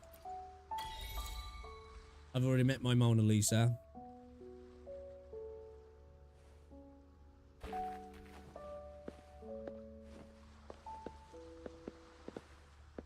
May I pray? Do you know what? I kind of wish the Moonlit Fair was still on. Because you know on the Moonlit Fair, you know where Yinlin had a little stall. If you went and stood behind Yinlin as Verena and just hit basic attack, that let a little gap in between it, like just basic attack, basic attack, basic attack. You could just literally May I pray for anything specific clap Yinlin's for you? cheeks, It would which was be pretty my good. honor. Totally degenerate, like, but still. Oh shit, we're sitting on the piano? Yeah. I can't take a photo though, bro.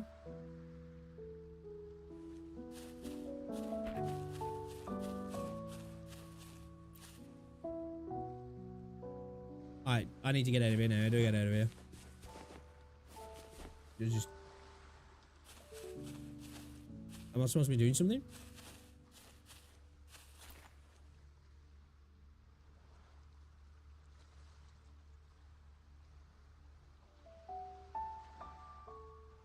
You're just chilling. Oh, I could just leave. Okay. I'd rather ult Yinlin on Ward for some zoom effect. Nothing wrong with a bit of a cooming. You know? You can't coom on a gacha game, then you know that you got problems.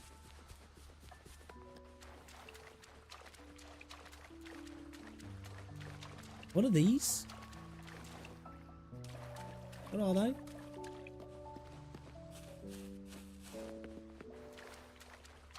Are they supposed to be representations of like skyscrapers or something? So is that like her Sonoro or something? Alright, cool.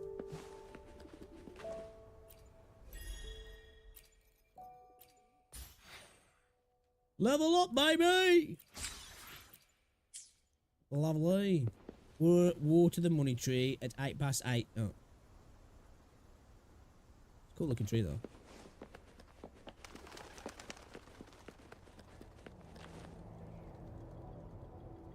Anyway, Ubisoft is gonna... Oh, really? Is that happening then, is it?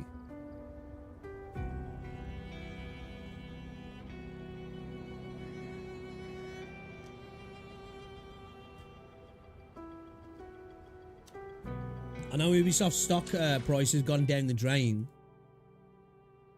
Yeah, I've been saying it. The East is coming. The East is coming. You know what, to be fair, maybe fucking Ubisoft will start making some good games again. You know? I feel like they can be run any more badly than what they are now. Ubisoft caught spying on users without consent and sharing the data to Meta Facebook. This company really doesn't care for games anymore.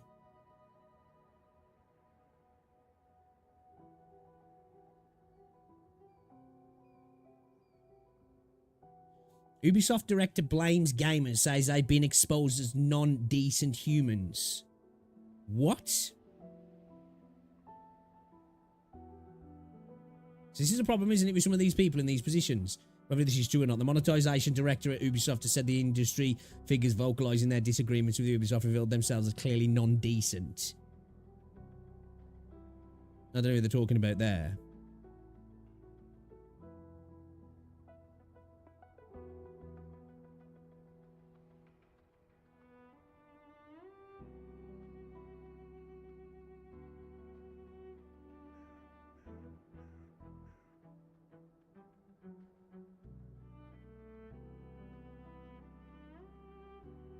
Congratulations to Ubisoft for paving the way for game development studios high based on gender. The best decisions are always made with a diverse group of minds, not necessarily a talented or passionate one.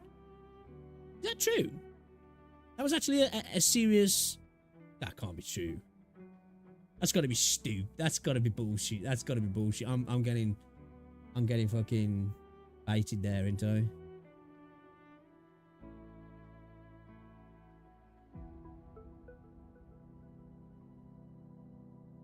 You know, I'll say a lot of negative stuff with Ubisoft as well. I'm an Ubisoft partner, but at the end of the day, I'll straight up tell you like it is.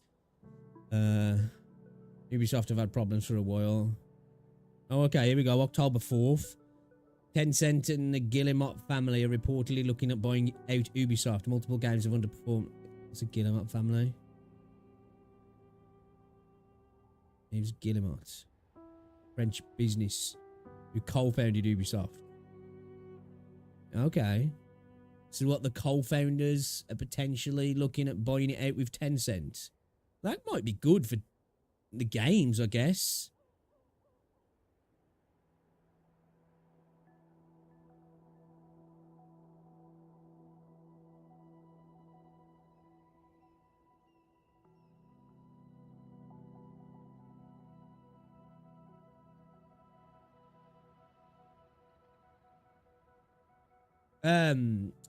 Assassin's Creed's been delayed as well, hasn't he?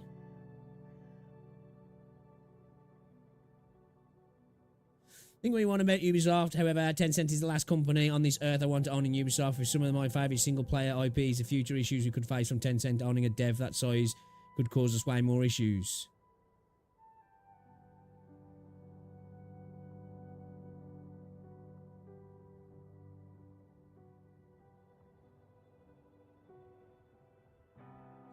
Let's think about that. What are the apart from the cultural issues from west to east, that divide, what's the major problems with that happening?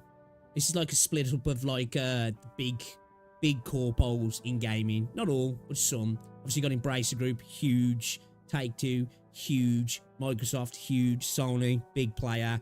Tencent, big player. Ubisoft, big player. We haven't really got much greatness from Ubisoft for a while now, have we? We definitely get a games developed by committee, don't we? Feel like they literally could come off a conveyor belt almost. As somebody who is a fan of Valorant, I think the stuff that's going on at Riot's great. Obviously, I think the questions a lot of people have come into is in regards to potential issues with anti-cheat and data as well. I definitely know that'd be an issue. Embracer got stuff like Zappa. What else I got in here, man? It's hard to fucking see this shit. It's really small, actually. 3D Realms. Embracer are massive, though. Volition, Deep Silver, Gearbox. I'm just trying to look at some of the ones most people probably know. Some of these are hard to read, though.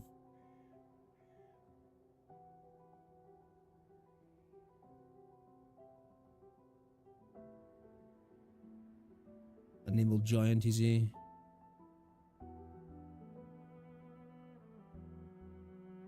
Volition used to make good games back in the day, man. Bonfire Games, THQ Nordic.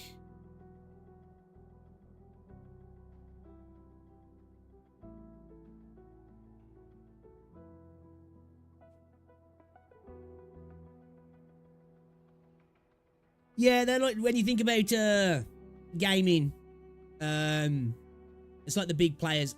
I'd say from the UK, it's probably more in a development sense than a publishing sense, isn't he? Because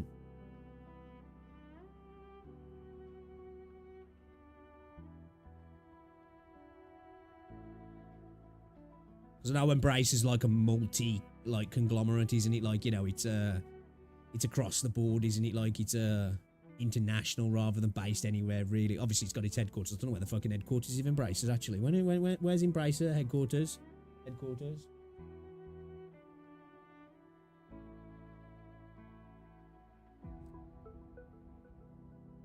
Sweden. Okay, I didn't know that. I didn't know Embracer was based in Sweden.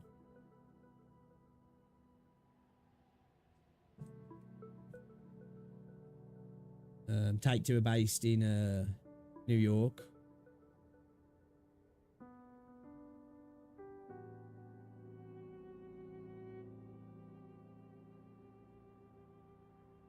Interesting.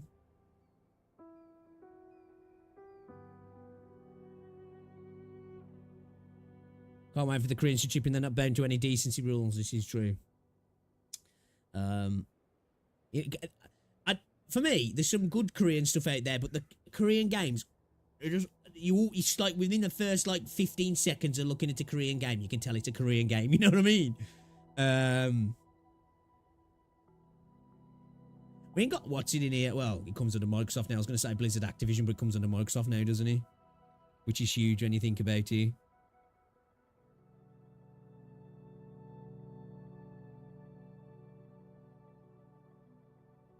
Yeah, some massive corporations.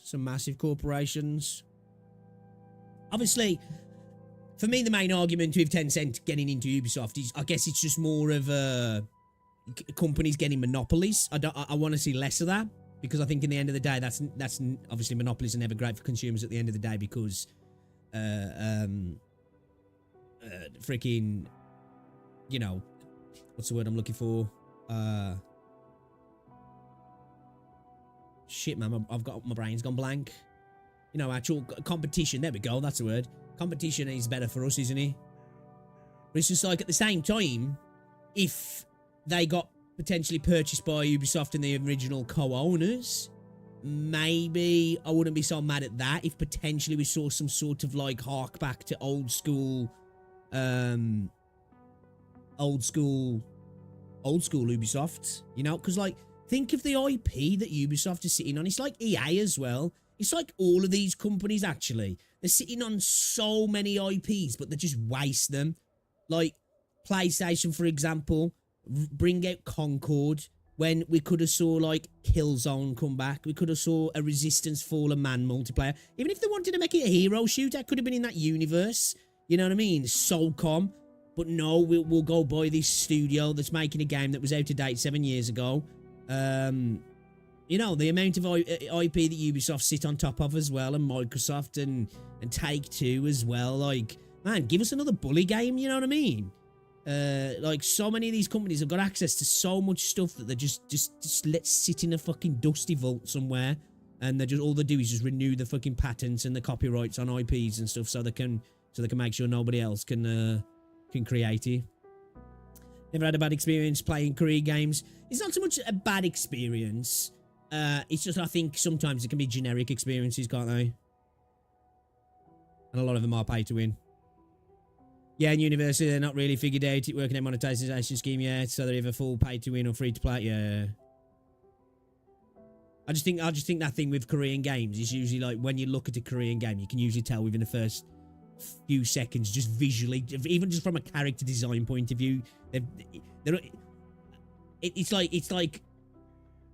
almost like that, you know, Unreal Engine slop. It's like Korean game slop, you know? Not that it's a bad thing necessarily. Some of the games look good, but it's just like, okay, I can tell that's a Korean game right off the bat. I have to look at it for a few seconds and I can see it's a Korean game. Yeah, I've played plenty of Korean games and enjoyed them a lot, actually. Yeah, interesting then. Interesting to see what happens. I wouldn't be surprised if it happens, though, because Ubisoft has been fucking up big time, haven't they? You know, look at the Star Wars Outlaws game. It's just like, You had it on a plat. Like, I'm not even one of those people, because I've seen a lot of people saying with the Star Wars Outlaws game, if it's got no Jedis and shit, don't care. As somebody who enjoys the greater Star Wars universe, I'm happy to play stuff within Star Wars that's got nothing to do with Jedis and Sith and Force users. I'm happy to play an underworld grunt within the Star Wars universe, but it's just like, they fucked that up as well. You know, it's just like, it's this thing, like, what's lacking a lot in Western games at the minute. And this is where, for me, like, it's not so much about woke stuff, which is still annoying. This is where, for me, it shows that hiring practices have gone down the shitter in Western development a lot of the time. Not all of the time. There's still incredibly talented people working in these places, and I'm sure middle management affects stuff a lot as well. But it shows that a lot of hiring's going based on who you are rather than what you can do, because there's so much of this stuff that's just getting through the gaps in quality control that just shouldn't be there in these games, should it? And it just keeps happening over and over and over again. And I just feel like it's because a lot of the passion and talent's missing at the moment. That's why I think you're getting so many, although there might be a lot of the monetization systems are not exactly what us in the West had aspire for games to become, but the talent definitely seems like it's there, coming out of places like China, coming out of places like Japan, coming out of places like Korea. Now, the games might not always hit over here because of the systems that are added to them, and they just don't jive with Western audiences, or the stories don't quite hit because, you know, I think that's one thing that the Western devs, for the most part, do tend to do still, on the most part, a little bit better, is hard-hitting stories. And I think that gap's shrinking rapidly by the day as well. Ubisoft are just a shitty company, to be honest. Yeah, you can't argue with you. Otherwise, no gripe to Korean games. I'm hoping they continue to improve so I can get away from Western games for now until the situation... Exactly. I've been saying this for ages. The East will save us. You know, I think until the green goes away and a lot of these companies go, do you know what? The way we're running our businesses now is not working. Hey, it makes us look good on Twitter, and it makes us look good to people who don't play our games, but we need to start catering to the people who play our games. And I know there's lots of people out there, well, that just makes you a bigot, and, you know, but these people who say all this stuff don't even fucking play video games, you know what I mean? It's been infesting video games for too long now. And they forget as well, at the end of the day, I don't care what anybody says, but, you know, these stats have come out now, like, I've seen them banded around, 51% of gamers are women. It's like, yeah, fuck off. Don't believe that. Don't believe that for a second. I'm not saying there isn't a lot of girls playing video games. The thing is, the girls that play video games want the same fucking video games that we want for the most part. There are playing games that we play as well. You know what I mean? So why you keep catering to people who don't even like... It's like they do it with sci-fi shows. You know, there's so many TV shows that are like old sci-fi and fantasy, and it's like, right, we're going to remake something, or we're going to make a new version, and guess who we're going to make it for? We're going to make it for the people who don't want to watch this show, because that's going to succeed. And then it fails, and then they're like, well, it's because our audience are bigots. And it's like, no, because you made it for an audience that doesn't exist. That's why you're fucking idiots. I'm slowly giving up on AAA titles. Yeah, I must admit, like, usually, for the last couple of years, I've bought a couple of games every single month now. For a few months, I haven't been buying video games because I've been getting so disappointed with the stuff that's been coming out. You know, and that 51% of gamers are women. It's like, well, maybe if you bring mobile into it, but even then, I think that's a lie. You know, I just don't believe that stat at all. Just don't believe it. An article that says that most people don't even finish the games. That's true. That's true. I would imagine that's true. Yeah, at the end of the day, that's why I don't put too much into reviews. That's why sometimes when people ask me, like, oh, what's your review for this game? I'm like, I don't know, man, because, like, it's all subjective at the end of the day. We could talk about certain things that are bad in a video game, mechanically and performance-wise, and objective things that are a problem. But, like, what's trash to me might be gold to somebody else. Nah, screw AAA games, just add more gacha. Dude, this is a thing as well. Think about how much money gacha games make. This is how far the West's gone in games. Now, I'm not saying I want lots of gacha games everywhere, because I don't. I like my gacha games. But I also, you know, I don't want every game to be fucking trying to get me to spend my money all the time. But how much money is being made in gacha games? Think of the Western companies that must be like, oh my god, I want to do that. I want to tap into that. But they won't, because to create a gacha game, they know they'll have to cater to a specific audience in regards to the characters they created, and they will not touch that with a barge pole because they're too scared to be called sexist and objectifying women and stuff. You just know they are. You know what I mean?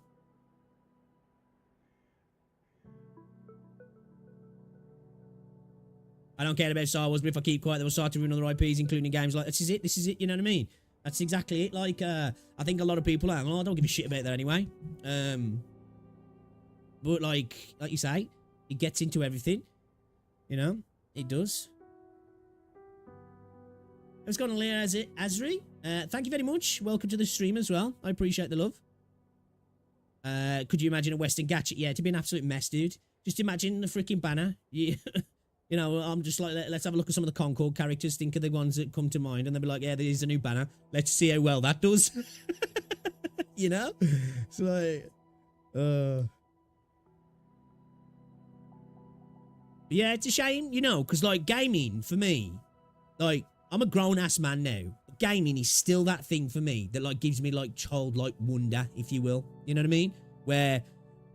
I still get excited when I see new games come in or new things come into games I like. I'm like, I get excited. Like, it's like that Christmas, like, oh, I can't wait for that. I can't wait. Where other than your family and the people you love, you just don't really get that much as you get older. You know, obviously there's things you enjoy, but like gaming, I've still got like that spark, that childlike spark of like, oh, I'm super excited about that. Where there's not many other things apart from my girlfriend and my family and maybe traveling where you get that like excitement. Obviously, there's things we do on a day-to-day basis that excite us. But I mean that, you know, that repetitive return to being excited by stuff like... And it does suck when you see you get the thing you love. Like, you know, like, I look at companies like BioWare. For me, growing up, you know, BioWare, God-tier gaming company. And I'm hoping I guess we'll see what happens in the Dragon Age. You know, Bethesda... And the mighty have fallen. You know what I mean? It's like, with what happened with Starfield, I'm now incredibly worried what the new Elder Scrolls game's going to be like. I'm not excited about it at all. If it ever friggin' happens. Because what they've done with Starfield, and now I know Starfield's a new game, but it's just like, the fundamentals of making games are still the same. It doesn't matter what the IP is. It might not hit as much as this world, but you'd hope the gameplay itself would be there. And it's just not. It makes me a little bit worried about it. Honestly, it's been so hard to balance a lot of games with live commitments. I can see you there. I'm lucky in that sense. I do get a little bit more time to put towards gaming. So, but I totally get that, yeah. As you grow older, it does. It's, you know, life hits you fast. Yeah, I agree, Riley. The Chinese are killing it in the most part. I think when it comes to anime games in general, when probably 95% of them are gacha games anyway, but I agree as well. I think they have usurped Japan in that regard, because for me, growing up, JRPGs were my jam, and they still are. And I'm hoping Metaphor's gonna slap as well, because I'm looking to get that. But like, you know, still when I think to me like amazing games for me, a lot of them end up rolling back to being JRPGs. Currently, I'm only committed to WuWa as my only gacha game. That's fair. I think with gacha games, really, you've got to have one that's like your main game, and then potentially one or two that you just, you know, you go in, you do dailies, you do it when you can kind of thing. Like, it's hard to keep up with everything. You might bash through the story when story comes up if you knock it out in a few hours here and there. But like, Wuthering Waves is like my game that I make sure, even when I'm not playing, I'm coming back to do my dailies. I do play Zenless, though. But yeah, WuWa was my main one as well, really. Yeah, same here. I was looking forward to Starfield. To be fair, I'm not going to lie, when Todd Edward announced how many planets you could travel to, I was just like, I'm a little bit worried. That many planets, what are you going to be able to do on them? I can't see you being able to do much, and turned out that it was right to be worried about that.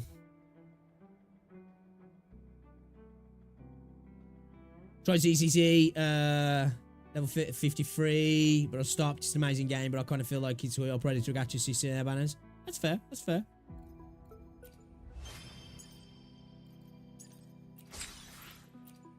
It's definitely fair. I am broke. 92 asteroids, boys.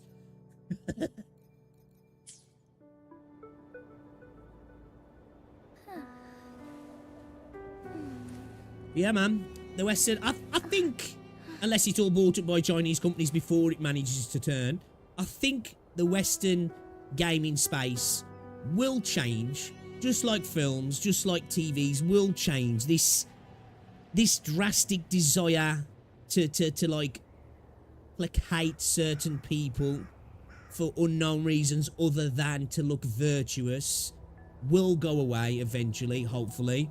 It depends on who's running the company. Some companies may never and will take longer because those people have got to the very top of the company, so it'll take a bit longer for that to happen.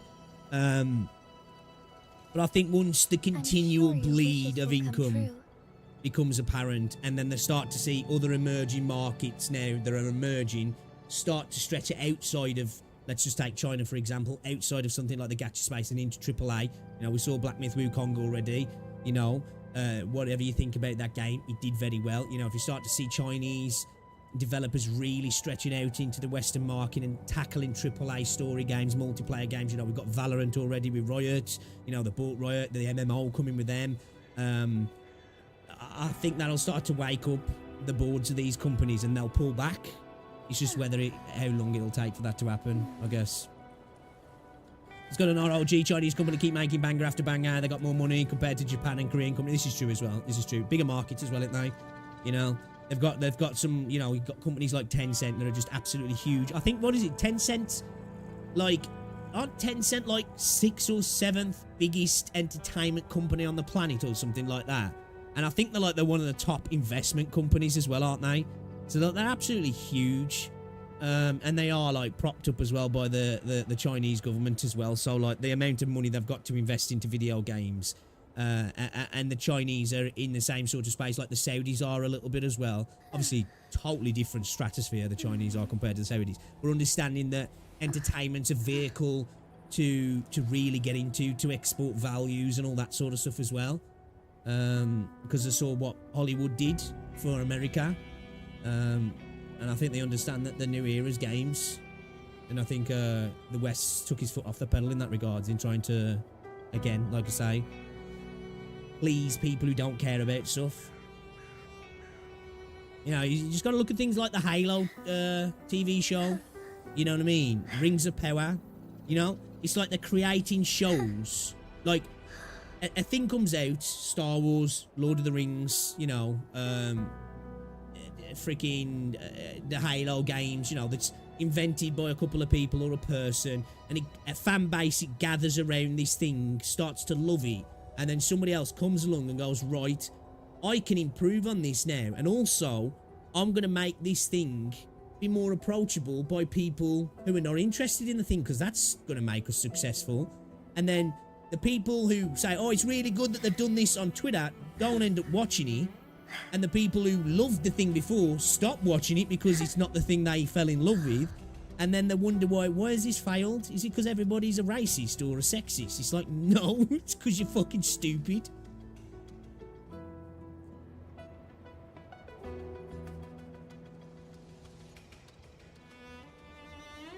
You know, it's like, most people don't care about like the colour of a character or the gender of a character when it's in something that's good. You know, but it's like a lot of these companies, that's their priority. Like, we've got to make this look like an inclusive product. And then it turns out to be shit. And it's like, well, nobody wants to be included in something that's crap.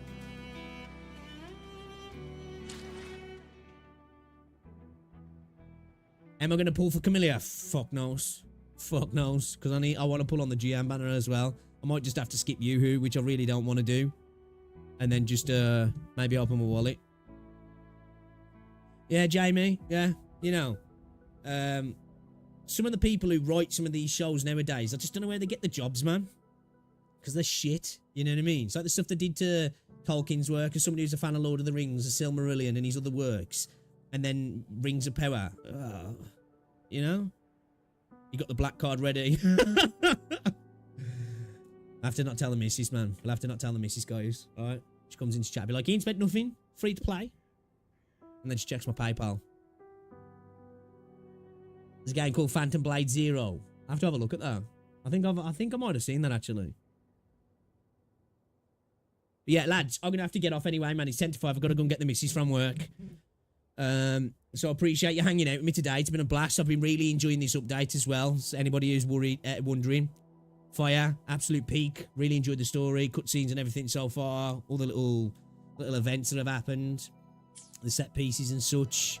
It's gorgeous. I'm really liking the new environment as well. I was thinking when we first saw images of the Black Shores, I was like, it looks like it's a bit of a... It looks cool, but like, you know, but it's gorgeous, man. It's absolutely gorgeous. So I'm here for that as well. But I don't think I'll be streaming tonight. I'm not 100%, but I don't think I will, because me and Rosie are going to be looking, because I want to go to London again, so we might be looking at a trip down London, so I might be looking at hotels and stuff and all that sort of stuff. And I need to sort out our passports as well, because we're going away next year, so I've got to sort my passport out. But I'll be back tomorrow, and tomorrow, if I don't double dip tonight, I will stream in the day tomorrow, and I'll stream in the evening as well, because I do want to play some PGR also, guys, and some Zenly Zone Zero. But I do want to finish off this bit for Wuthering Waves. And if you haven't as well, guys, I did upload a video today. It's a bit of a longer one, so it might be one to pop in the background. But check it out. Let me know what you think. And I will have a video up tomorrow also. So thank you very much for hanging out, guys. Appreciate ya. Enjoy the rest of your day. Stay safe, all that good stuff. And I'll see you later. All right. Ta-ra.